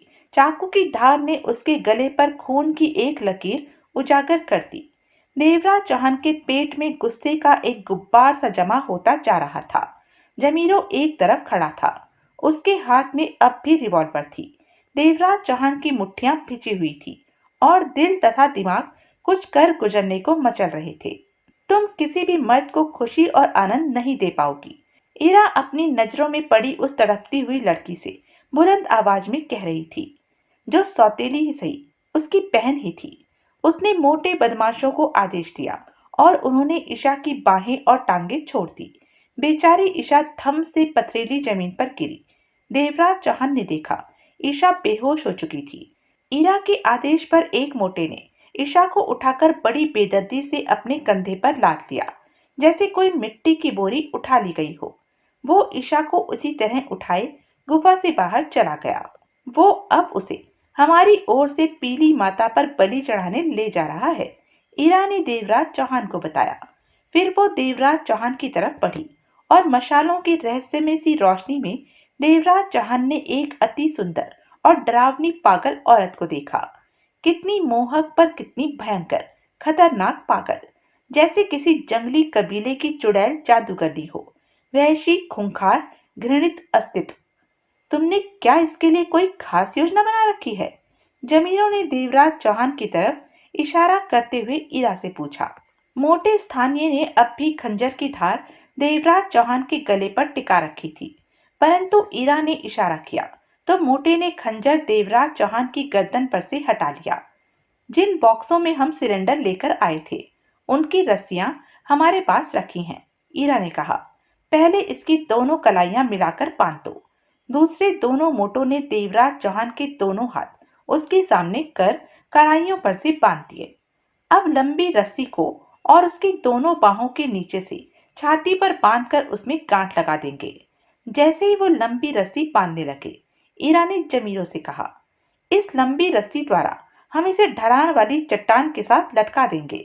सुबह वहां बड़ी तेज हवा चलती है, उस हवा से इसका शरीर बार बार चट्टान से टकराता रहेगा और कुछ ही घंटों में यह कट पिट कर टुकड़े टुकड़े हो जाएगा। मौत आने तक यह ईशा से ईर्ष्या महसूस करता रहेगा, जिसकी पीड़ा का अंत खौलते मिश्रण ने कर दिया। वो एक बार फिर पागलों की तरह खिलखिला पड़ी। देवराज चौहान का दिमाग बड़ी तेजी से चल रहा था। उसे एक रास्ता सूझा और उसने इरा के बारे में अपने विचार इरा को बता देने का निश्चय किया, क्योंकि अब इस पोजीशन में इरा इससे ज्यादा उसका कुछ नहीं बिगाड़ सकती थी जितना वो बिगाड़ने जा रही थी। और अगर वो देवराज चौहान के उकसाने में आकर अपना मानसिक संतुलन खो बैठती तो फिर शायद देवराज चौहान को अपना दो धारी खंजर इस्तेमाल करने का मौका मिल जाता। तुम्हें मालूम भी है, देवराज चौहान ने गहरे व्यंग और नफरत भरे स्वर में कहना शुरू किया, तुम्हारा बाप बेचारा बहुत ही बेचैन आदमी है जो सपनों के संसार में सब्ज बागों के सहारे जिंदा है, और उसी पागल बूढ़े की संतान हो तुम चरित्रहीन पागल वेश्या हो। इरा की आंखें गुस्से से चलने लगी। वो देवराज चौहान की ओर लपकी और हाथ घुमा दिया। उसका थप्पड़ बहुत जोरदार था। चरित्रहीन पागल मर्दमार कुतिया वेश्या जो अपने आप को फ्री बांटती फिरती हो। देवराज चौहान फिर बोला और जहरीली हंसी हंसा। वो एक बार फिर लपकी, थप्पड़ मारा। देवराज चौहान मुस्कुराया। सेक्सी जानवर, वो घृणा भरे स्वर में बोला, तुम तो चाहोगे कि मैं यहाँ सबके सामने तुम्हारे साथ सेक्स का खेल खेलने लगूं। वो गुस्से से फुंकारती देवराज चौहान की तरफ झपटी। उसके गुस्से की शक्ति से भरे नाखून देवराज चौहान के चेहरे पर चुभ गए। देवराज चौहान ने उसे पकड़ना चाहा, उसकी कलाई पकड़ भी ली। तभी देवराज चौहान को अपनी पसली में चाकू की नोक चुभती महसूस हुई। वो इरा की कलाई छोड़कर पीछे हट गया। देवराज चौहान ने उसे छोड़ दिया था और वो मोटा भी उसके साथ ही पीछे हट गया था। लेकिन देवराज चौहान ने अपने शरीर से खून की बूंदें गिरती महसूस की। वो बदमाश उस चाकू को शायद अंदर तक ही घोंप देना चाहता था, पर इरा ने उसे रोक दिया। बस बस, रुक जाओ, इरा ने चीखते हुए कहा। यही सब कुछ तो यह चाहता है। वो मोटा लोकल बदमाश पीछे हट गया। देवराज चौहान ने देखा कि जमीरों ने अपनी पिस्टल सीधी कर ली थी और वो गोली दागने को तैयार था। इरा ने अपने आप को संभाल लिया था। इसे बड़ी ढाल वाली चट्टान पर ले जाओ, इरा बोली। यह इस तरह हमें मजबूर नहीं कर सकता कि हम उसे फौरन खत्म कर दें। देवराज चौहान को पीछे से पकड़कर धकेलकर गुफा से बाहर लाया गया। वो उसे पैदल चलाकर लगभग 100 गज की दूरी तक एक छोटी सी पगडंडी द्वारा ले गए। वहां पर अकेला पेड़ अलग थलग सा खड़ा हुआ था। जैसे ही देवराज चौहान को धकेल कर नीचे फेंका गया, देवराज चौहान ने अपनी छाती पर बंधी रस्सी को कसते हुए महसूस किया। बाहों वाली रस्सियां भी तन गई थी और देवराज चौहान चट्टान की ढलान में लटकता चला गया। लगभग 50 फुट नीचे जाकर रस्सी एक झटके के साथ खींचकर रुक गई और देवराज चौहान चट्टान के साथ लटकता रह गया। फिर देवराज चौहान को ऊपर से अजीब जहरीली आवाज सुनाई दी।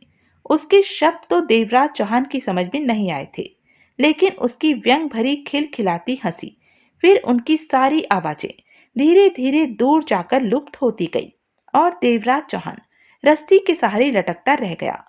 अब देवराज चौहान अकेला लटका हुआ था। उसकी कलाइयां सामने की ओर बंधी हुई थी।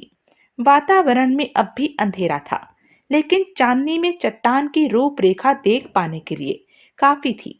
चट्टानें काफी ऊबड़ खाबड़ थी और उनमें से नुकीले पत्थर निकले हुए थे। कई चट्टानें भी बाहर को निकली देवराज चौहान को नजर आई। देवराज चौहान का दो धारी खंजर अब भी उसकी कलाई के साथ चिपके खोल में पड़ा हुआ था। धीरे धीरे देवराज चौहान ने उसे हथेली में थामा और दस्ता पकड़कर सावधानी से उसे घुमा दिया। अगर खंजर देवराज चौहान के हाथ से छूटकर नीचे गिर जाता तो देवराज चौहान की आखिरी उम्मीद खत्म हो जाती। देवराज चौहान ने खंजर इस तरह घुमाया था कि अब उसका फल देवराज चौहान की ओर हो गया था। धीरे धीरे देवराज चौहान खंजर को ऊपर की ओर खिसकाता रहा। फिर खंजर देवराज चौहान की कलाई पर बंधी रस्सी पर आ टिका।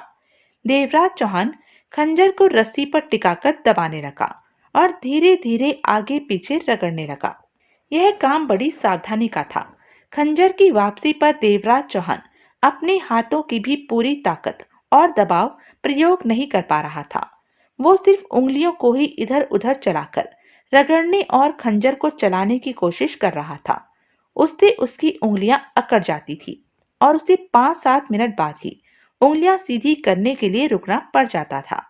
लेकिन देवराज चौहान के लिए संतोष की बात थी कि रस्सी धीरे धीरे कट रही थी, बहुत धीरे धीरे, एक एक दो दो तारे कटकर। कुछ देर बाद देवराज चौहान ने हवा का एक तेज झोंका महसूस किया, जो शायद चट्टान के नीचे घाटी से उठा था। देवराज चौहान ने अपने शरीर को घड़ी के पेंडुलम की तरह एक तरफ झूलते पाया। हवा का दूसरा झोंका आया तो देवराज चौहान दूसरी तरफ झूल गया। अब वो हवा के झोंकों के साथ आगे पीछे झूल रहा था। हर बार झूलने के साथ देवराज चौहान का शरीर पीछे की चट्टान के साथ जा टकराता था। देवराज चौहान ने अपना खंजर सिर से संभाला और इस बार उसे भरसक तेजी से चलाने लगा। अब वो अर्धवृत्ताकार में धनुष का आकार बनाते हुए झूल रहा था। बार बार हवा का कोई तेज झोंका झूलने की गति को ज्यादा तेज कर जाता और देवराज चौहान का शरीर हर बार पीछे चट्टान से जा टकराता था। हर बार उस टक्कर को सहन करने के लिए देवराज चौहान को अपनी मांसपेशियां सख्त करनी पड़ती थी। हर टक्कर के साथ देवराज चौहान को यूं लगता था जैसे उसका शरीर अंदर से फटकर रह जाएगा। एक बार फिर हवा ने देवराज चौहान को झंझोड़ा और उठाकर चट्टान पर ले जा पटका। अब देवराज चौहान को खंजर संभाले रखना भी मुश्किल लग रहा था। जितनी जल्दी और मजबूती से संभव हो सकता था, देवराज चौहान खंजर को रस्सी पर रगड़ने की कोशिश कर रहा था। कई बार तो खंजर रस्सी से ज्यादा देवराज चौहान की कलाई से रगड़ जाता था। देवराज चौहान को अपनी कलाई से खून रिश्ता महसूस होने लगा। तेज हवा के झोंके बार बार देवराज चौहान को आधे दायरे में घुमाकर चट्टान पर पटक रहे थे। वह जानता था कि इन चोटों को और अधिक सहन नहीं कर पाएगा। कुछ देर और अगर वह यूं ही चट्टान से टकराता रहा तो उसकी हड्डियां चूर चूर हो जाएंगी। हवा का हर झोंका पहले वाले से ज्यादा तेज होता था। देवराज चौहान के कंधे और पीठ खून से भरने लगे थे। अगले झोंके ने जब देवराज चौहान को झूला झुलाया तो लौटते समय देवराज चौहान ने अपने पैर आगे कर दिए ताकि टक्कर को पैरों पर संभाल सके। इस क्रिया से देवराज चौहान को ऐसे लगा जैसे उसके कूलों की हड्डियां हिल गई हों। लेकिन दर्द भरी प्रतिक्रिया के रूप में देवराज चौहान ने रस्सी पर खंजर की रगड़ बहुत तेज महसूस की। रस्सियों की तारों के कुछ गुच्छे टूटे। देवराज चौहान ने अपनी मसल्स की पूरी शक्तियों को समेटकर जोर लगाया। रस्सियां कटकर अलग हो गई। पूरी कोशिश के पश्चात देवराज चौहान ने अपना खंजर थामे रखा। उसने हाथ उठाया और अपने के ऊपर वाली रस्सी को थाम लिया। इस कारण उसे एक और टक्कर सहन करनी पड़ गई, पर अब वो अपना शरीर ऊपर की ओर उठा सकता था। अपने पैरों को बाहर निकली चट्टानों पर टिकाता, रस्सी को खींचता हुआ देवराज चौहान ऊपर की ओर बढ़ने लगा। एक हवा का झोंका और आया, लेकिन अब देवराज चौहान संभल चुका था। उसने शरारती बच्चों की तरह खिलखिलाते हुए चीखकर उस भारी तेज झोंके को मुंह चिढ़ा दिया। अब चट्टान का किनारा देवराज चौहान के ऊपर था। देवराज चौहान ने हाथ बढ़ाकर चट्टान को थाम लिया। कुछ क्षण देवराज चौहान ने चट्टान को पकड़े रहकर अपना संतुलन बनाया ताकि उसकी दुखती मांसपेशियों का दर्द कुछ कम हो जाए। फिर वो ऊपर उठा, ऊपर पहुंचा, रस्सियां खोली और उस गुफा की ओर वापस चल दिया। उन्हें देखने से पहले देवराज चौहान ने उनकी आवाजें सुनी। इरा की हंसती खिलखिलाती आवाजें उभर रही थी। देवराज चौहान धीरे धीरे गुफा के अंदर घुसा। उसने इरा को लगभग नग्न अवस्था में नाचते देखा। वो उस खौलते मिश्रण में भरी देगची के सामने नाच रही थी। उसके वो मोटे बदमाश उस मिश्रण को हिला रहे थे। मिश्रण में से अब गरम रम की गंध भी आने लगी थी। जमीरो एक टक इरा की ओर देखे जा रहा था। उसकी छोटी छोटी दूरस्थ आंखों में वासना की आग दहक रही थी, जैसे वो सोच रहा हो कि इरा को अभी दबोचकर गिरा ले या कुछ प्रतीक्षा कर ले। देवराज चौहान ने उसे फैसले पर पहुंचने के लिए सोचने का कष्ट उठाने से मुक्ति दिला दी। उसके पास पिस्टल थी, इसलिए उसे ही सबसे पहले संभालना देवराज चौहान के लिए जरूरी था। देवराज चौहान ने पल भर में निशाना साधा और अपना दो धारी खंजर जमीरों पर खींच मारा। वो मौन हथियार बहुत घातक था। जमीरों को एहसास भी नहीं हो पाया कि उसको क्या चीज आ लगी है। खंजर का पतला तेज फल उसकी नाक की हड्डी को फोड़ता हुआ नीचे तक उतर गया था। कटे पेड़ की तरह नीचे गिरने से पहले देवराज चौहान ने उसकी आंखों में घोर आश्चर्य की झलक उभरते देखी। जब तक जमीरो जमीन पर नहीं गिर पड़ा, तब तक इरा और उसके बदमाशों को पता नहीं चल पाया कि वहां क्या हो गया है। जब जमीरो इरा के पांव पर जा गिरा, तो इरा को पता चला। उसने जमीरो को देखा, उसके नाक के पास दस्ते तक घुसे खंजर को देखा और अविश्वास से मुंह फाड़कर रह गई। देवराज चौहान इरा की तरफ आगे भाग रहा था। तब इरा ने देखा, उसकी आंखों से पता चल गया कि वो जैसे कुछ पहचान गई हो। देवराज चौहान ने आगे मोटे बदमाशों की ओर देखा, जो अब उन देगचियों का चक्कर काटकर उसी की ओर बढ़ने लगे थे। इरा ने देवराज चौहान का रास्ता रोकने की कोशिश की। देवराज ने एक जोरदार मुक्का उसकी पसली पर मारा। वो आगे की ओर लड़खड़ाती हुई गुफा के दरवाजे की ओर जा गिरी। किसी औरत के लिए देवराज चौहान के मन में किसी प्रकार के सम्मान भाव नहीं थे, जो शैतानियत की सारी हदें पार कर गई हो। दोनों स्थानीय बदमाश देवराज चौहान की ओर लपके आ रहे थे। उनमें से एक ने 8 इंच फल वाला लंबा खंजर थाम रखा था। उस समय तुरंत देवराज चौहान के लिए अपना 2 धारी खंजर प्राप्त कर लेना संभव नहीं था। इसलिए देवराज चौहान पीछे की ओर हट गया। दूसरे के दाएं मुक्के के वार से बचने के लिए पीछे की तरफ झुका और खंजर वाले की दाईं तरफ आ गया। बिना खंजर के बदमाश देवराज चौहान के पीछे घूम गया। देवराज चौहान ने उसे समझने दिया कि उसका ध्यान खंजर वाले की तरफ ही है। देवराज चौहान ने जानबूझकर उसे घूमकर अपनी तरफ आने दिया। जैसे ही उसने वार किया, देवराज चौहान फुर्ती से नीचे झुका। उस बदमाश का वार देवराज चौहान के ऊपर से लहरा गया और वो लड़खड़ाकर देवराज चौहान के पास पहुंच गया। देवराज चौहान ने मजबूती से पांव जमाकर एक प्रचंड मुक्का मारा, जो उस बदमाश की पसली पर पड़ा और देवराज चौहान ने उसकी आखिरी पसली का कोना ऊपर उठते देखा। वो पसली टूट गई थी। वो दर्द से दोहरा हो गया। फिर देवराज चौहान ने एक भरपूर ठोकर उसकी जांघों की सीट पर मार दी। वो चीख मारकर घुटनों के बल गिर गया। देवराज चौहान ने दूसरी लात उसके जबड़े पर रसीद की। उसके जबड़ों की हड्डियां टूटने की आवाजें भी उसने साफ सुनी। वो गठरी सी बनकर पीछे गिर पड़ा। तब तक दूसरा बदमाश खंजर लहराता हुआ देवराज चौहान की ओर लपका आ रहा था। देवराज चौहान के पास नीचे झुकने के लिए काफी वक्त था। वो झुक गया। जब देवराज चौहान ने दाएं हाथ का मुक्का मारने की कोशिश की, तो मोटे ने खंजर का वार कर दिया। जब जबरदस्त वार से बचने के लिए देवराज चौहान पीछे हटा, उसे ऐसा लगा जैसे वो गिर ही पड़ेगा। वो वार करने के लिए झुका तो देवराज चौहान ने अपना पैर उसके पेट में दे मारा। वो पीछे जा गिरा और दीवार से जा टकराया। टकराकर वो खिसक कर नीचे आया तो उसने देवराज चौहान की तरफ देखा। मोटे के चेहरे से खून की धाराएं बह रही थी। तब देवराज चौहान ने लगे हाथ बिजली की तरह लपक कर दाएं हाथ का भरपूर वार उसके जबड़े पर कर दिया। वो पूरी तरह लंबा हो गया। उसने फिर संभल कर उठने की कोशिश की, पर देवराज चौहान ने उसका सिर पकड़कर सख्ती से झटका दिया। उसकी गर्दन की हड्डी की आवाज उभरी। वो निर्जीव सिर देवराज चौहान के हाथों में रह गया। जैसे ही देवराज चौहान बाहर की ओर बढ़ा, इरा चीखती चिल्लाती उसके ऊपर आ पड़ी और उसे नोचने खसोटने लगी, एक बिफरी हुई जंगली बिल्ली की तरह। इरा ने देवराज चौहान की आंखें नोचने की कोशिश की। देवराज चौहान ने उसे पीछे गिराकर जमीन पर दबोच लिया। वो किसी बिल्ली किसी फुर्ती के साथ उठ खड़ी हुई, दांत पीसती गुर्राती हाँफती हुई। वो देवराज चौहान की टांग पर दांत गड़ा रही थी। देवराज चौहान ने टांग को झटका देकर उसे हटाना चाहा, पर वो दांतों से काटती, नाखूनों से उसे नोचती चिपकी ही रही। देवराज चौहान ने महसूस किया कि उसकी टांग से खून बहने लगा है। फिर वो एक झटके से उठी और देवराज चौहान पर झपटी। जैसे ही देवराज चौहान उसकी ओर बढ़ा, इरा ने उसकी टांगों के जोर पर ठोकर मारनी चाहिए। देवराज चौहान ने उसकी टांग पकड़ ली और जोर से घुमा दिया। वो चीखती हुई जमीन पर जा गिरी। देवराज चौहान झुका, इरा की बाहें पकड़ी, उसे उठाया और साथ के साथ एक मुक्का उस वहशी औरत के जबड़े पर जमा दिया।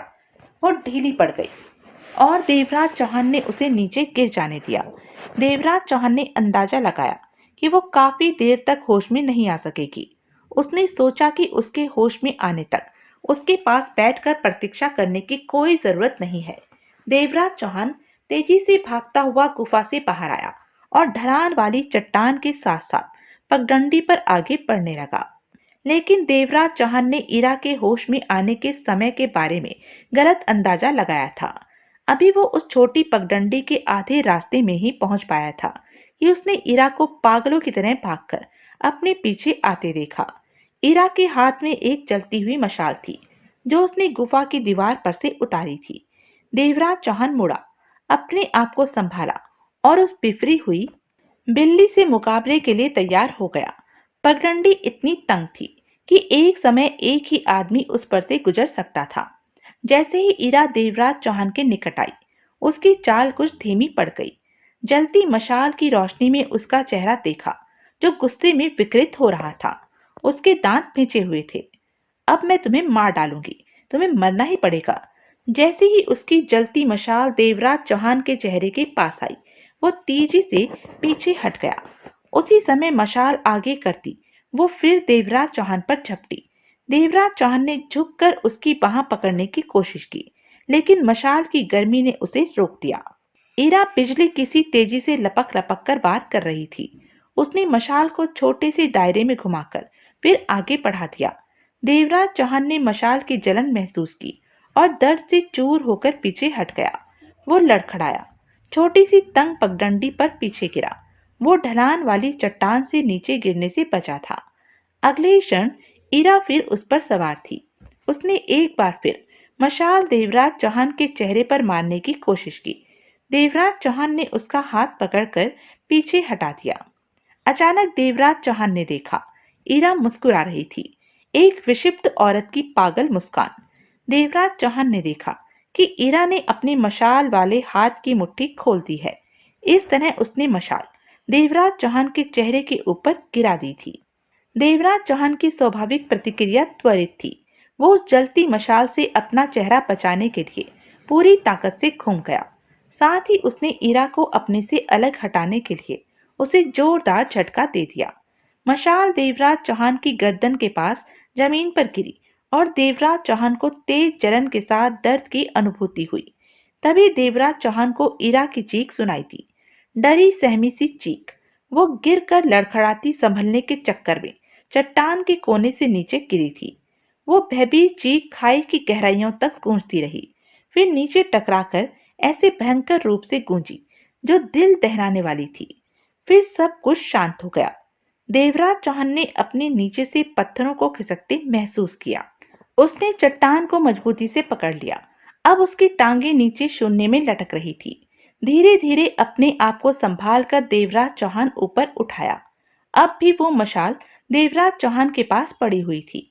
देवराज चौहान की गर्दन उस जगह से लाल हो गई थी जहां पर मशाल गिरी थी। वहां दर्द हो रहा था।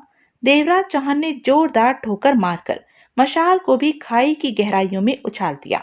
उसके बाद देवराज चौहान इस उम्मीद से हवेली की ओर चल पड़ा कि शायद बूढ़ा कामुल उसे हवेली में मिल जाए। वो धीरे धीरे रेंगता हुआ घर की तरफ बढ़ने लगा। घर के बाहर एक घोड़ा हाथ में लिए स्थानीय आदमी पहरा दे रहा था। देवराज चौहान ने मुट्ठी भर कंकड़ उठाए और उन्हें सड़क की दूसरी ओर फेंक दिया। पत्थर कड़ाक कड़ाक जमीन पर गिरे। घोड़ा संभाले वो आदमी सावधान होकर आगे की ओर बढ़ा। वो अंधेरे में एक टक देखने की कोशिश करने लगा। देवराज चौहान गोता लगाकर आगे बढ़ा और उसके घुटने पकड़कर धकेल दिया। दोनों एक साथ गिरे। देवराज चौहान ने उसका सिर पकड़ा और पथरीले फर्श पर दे मारा। वो घोड़ाधारी ढीला पड़ गया। इस सारे काम में देवराज चौहान को मुश्किल से कुछ सेकंड ही लगे होंगे। देवराज चौहान संतुष्ट था कि इतना मुश्किल काम इतनी जल्दी और आसानी से हो गया। पहाड़ पर होने वाले पूरे कांड ने देवराज चौहान की समझ शक्ति निचोड़कर रख दी थी और उसे आज की रात जो कुछ करना था उसे देखते हुए वो शायद अभी उसका आधा काम भी नहीं हो पाया था। वो धीरे धीरे घर में प्रवेश कर गया। म्यूजियम वाले कमरे के दरवाजे बंद थे। देवराज चौहान ने उन्हें धक्का देकर खोल दिया। कमरे के आखिरी सिरे पर एक मंदिर जैसे आकार के दियाले जैसी चीज के सामने वो झुका हुआ था, घुटनों के बल। शायद वो कोई प्रार्थना कर रहा था और उसकी भारी आवाज कमरे में गूंज रही थी। देवराज चौहान उसके पास गया और उसके कंधे पकड़कर झिंझोर दिए।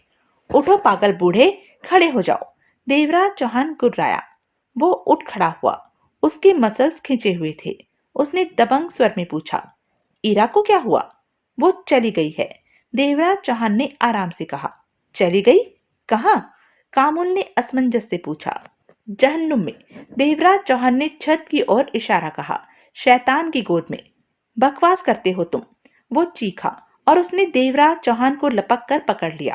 कामुल इतनी उम्र का होने के बावजूद किसी सांड की तरह ताकतवर था। उसने देवराज चौहान को पीछे की ओर झुका दिया। देवराज चौहान ने अपना एक हाथ छुड़ा लिया और कामुल को परे धकेलने की कोशिश की। उसने कामुल के गले पर दबाव डाला और उसकी पकड़ से छूटना चाहा। कामुल ने अपना हाथ घुमाकर एक तेज वार किया जो देवराज चौहान के जबड़े को बस छूकर निकल गया। उसी समय देवराज चौहान ने दाएं हाथ का तगड़ा मुक्का कामुल के पेट में मार दिया। वो हड़बड़ाकर दर्द से दोहरा हो गया। अगले ही क्षण देवराज चौहान ने बाएं हाथ का ठोस मुक्का भी दे मारा। कामुल फर्श पर ढेर हो गया। वो नीचे पड़ा हाँफने लगा। देवराज चौहान ने कामुल को बताया, ईरा ने तुम्हारी आज्ञा की अवहेलना की। वो ईशा को 4 आदमियों से बलात्कार करवाकर पीली देवी की भेंट चढ़ा देना चाहती थी। तुम झूठ बकते हो, वो चीखने लगा। झूठे हो तुम। नहीं, देवराज चौहान ने शांत स्वर में कहा, जैसा मैंने तुम्हें पहले भी बताया था। वो तुम्हें उल्लू बनाकर इस्तेमाल कर रहे थे। लेकिन अब भी तुम अपने गुनाहों का प्रायश्चित कर सकते हो। तुम अपनी बेटी ईशा को बचाने में मदद कर सकते हो। वो अब भी नहीं मान रहा था। नहीं, मैं तुम्हारी बातों का विश्वास नहीं करता। तुम? देवराज चौहान को गुस्सा आ गया। वो नीचे झुका, कामुल के बालों को मुट्ठी में जकड़कर पीछे की ओर झटका दिया। उल्लू के पट्टे, अगर मैं तुम्हें ईशा को दिखा दूं, तो क्या तुम यकीन करोगे? देवराज चौहान चीखा। उसे पीली देवी की भेंट कहाँ चढ़ाया जाना है? कहाँ ले जाया गया होगा? बोल, मेरी बात का जवाब दे, पागल कहीं के। देवराज चौहान ने कामुल को छोड़ दिया और उसकी परेशान आंखों की ओर देखने लगा। अब वो कुछ सोचने भी लगा था। यहीं पर, शायद उकाऊ ज्वालामुखी के दहाने पर, उसने सोचते हुए जवाब दिया। तो अब खड़ा हो जा लफाड़िए, देवराज चौहान ने गुस्से में कहा और फिर हॉल पार करता हुआ उस तरफ चल दिया जहां उसने घुसते ही मेज पर रखा फोन देखा था। देवराज चौहान का दिमाग त्वरित गति से काम कर रहा था। वो सोच रहा था, अगर हर दहाने के अंदर मौजूद दबाव बनाने वाली गैसों को निकासी का रास्ता मिल जाए तो धरती के बाहर लावा फेंकने का उनका जोर कम हो जाएगा। वो गैसें उस रास्ते से निकलकर शांत हो जाएंगी। साथ ही देवराज चौहान 40 वर्ष पुरानी उस घटना के बारे में भी सोच रहा था जो उसे डॉक्टर कामराज ने बताई थी, जब काओवा ज्वालामुखी फटने के बाद एयरफोर्स के जवानों ने हीलू शहर को उस समय बचाया था, जबकि ज्वालामुखी से निकलने वाला गर्म लावा शहर से सिर्फ 15 मील ही दूर रह गया था। तब एयरफोर्स ने ज्वालामुखी के दहाने के आसपास दर्जनों बम फेंक कर उसमें कई दहाने बना दिए थे, जिससे वो लावा कई दिशाओं में छितर कर बहने लगा था और लावे का बहाव एकदम कमजोर पड़ गया था कि वो पहाड़ों तक ही फैलकर रह गया था, शहर तक नहीं पहुंच पाया था। लेकिन इस समय एयरफोर्स को बीच में लाने की जगह देवराज चौहान के दिमाग में कोई और ही बात थी। उसने फोन उठाया और महाराज तथा डॉक्टर कामराज को फोन करके उनके माध्यम से एयरफोर्स को फोन करके अपना पूरा परिचय दिया। फिर उसने कमांडर से बात करके सारी स्थिति को समझाया। बाद में उसने कहा कि उससे डीएसपी हरीश शर्मा के माध्यम से संपर्क किया जा सकता है। फिर बोला, 8 ज्वालामुखी ऐसे हैं, उनमें से तुम्हें 7 को टारगेट बनाना है। जब तक मैं न बताऊं, उनमें से किसी एक को भी नहीं छेड़ना है। आपके जवानों का निशाना तो सटीक है ना? कमांडर ने हंसते हुए कहा, यह इंडियन एयरफोर्स है। आप निशानों का परिणाम अपनी आंखों से देख लेना। फिर देवराज चौहान जो जो नाम बताता गया, कमांडर उन्हें नोट करता गया। फिर उसने गंभीर होते हुए कहा, अब एक बार फिर से समझा दो। तुम चाहते हो कि हम ज्वालामुखी के दहानों पर या उसके आसपास इतनी बमबार्डिंग करें कि दहाने के पास गहरे छेद हो जाएं, कि उनके अंदर जमा गैसों को निकलने का रास्ता मिल जाए और इस प्रकार अगर गैसें निकलें और धमाका हो जाए, तब? यह रिस्क तो हमें लेना ही पड़ेगा कमांडर, देवराज चौहान ने गहरी सांस लेकर कहा। पर मुझे आशा है कि ऐसा नहीं होगा। गैसों के बारे में मुझे जितना ज्ञान मिला है, उसके अनुसार गैसों की प्रकृति है कि अगर हम बम बरसाकर उन्हें कोई दूसरा रास्ता उपलब्ध करवा देते हैं, तो वो यकीनन उधर से ही बाहर निकलेंगी। मुख्य दहाने से निकली भी तो बहुत कम निकलेंगी। हम 15 मिनट में फ्लाई करेंगे प्रिंस, कमांडर ने कहा। देवराज चौहान ने रिसीवर रख दिया। उसके बाद देवराज चौहान ने डीएसपी हरीश को फोन मिलाया और उसे भी संक्षेप में सारा मामला बता दिया जो अब तक घट चुका था। फिर बोला, मैं इस समय कामुल की हवेली में हूँ हरीश, और मुझे उसी हेलीकॉप्टर की फिर जरूरत है। मैं अभी उसे रवाना करता हूँ सर। देवराज चौहान ने फोन का रिसीवर रख दिया और कामुल की तरफ देखता हुआ दरवाजे की ओर बढ़ा। कामुल बड़ा बेचैन, हैरान और परेशान नजर आ रहा था। उसकी सारी शाही आन बान और शान मिट्टी में मिल चुकी थी। उसका पूरा रौब और दबदबा खत्म हो चुका था। वो एक हारा हुआ बूढ़ा लग रहा था, झुका झुका सा, थका मांदा। अब भोर का उजाला आसमान पर फैलना शुरू हो गया था। देवराज चौहान सोच रहा था, अब भी समय और मौका है कि प्रलय की उस आग को रोका जा सके, या हो सकता है कि अब देर हो चुकी हो और एयरफोर्स के विमानों के पहुंचने और बमबारी से पहले ही ज्वालामुखी फटने शुरू हो जाए। क्या होने वाला है? तो यह थी अब तक की कहानी। आगे की कहानी जानने के लिए बने रहें मेरे साथ। और हाँ, मेरे चैनल को लाइक, शेयर और सब्सक्राइब करना ना भूलें। और कमेंट करके ज़रूर बताएं कि यह वीडियो आपको कैसा लगा। धन्यवाद।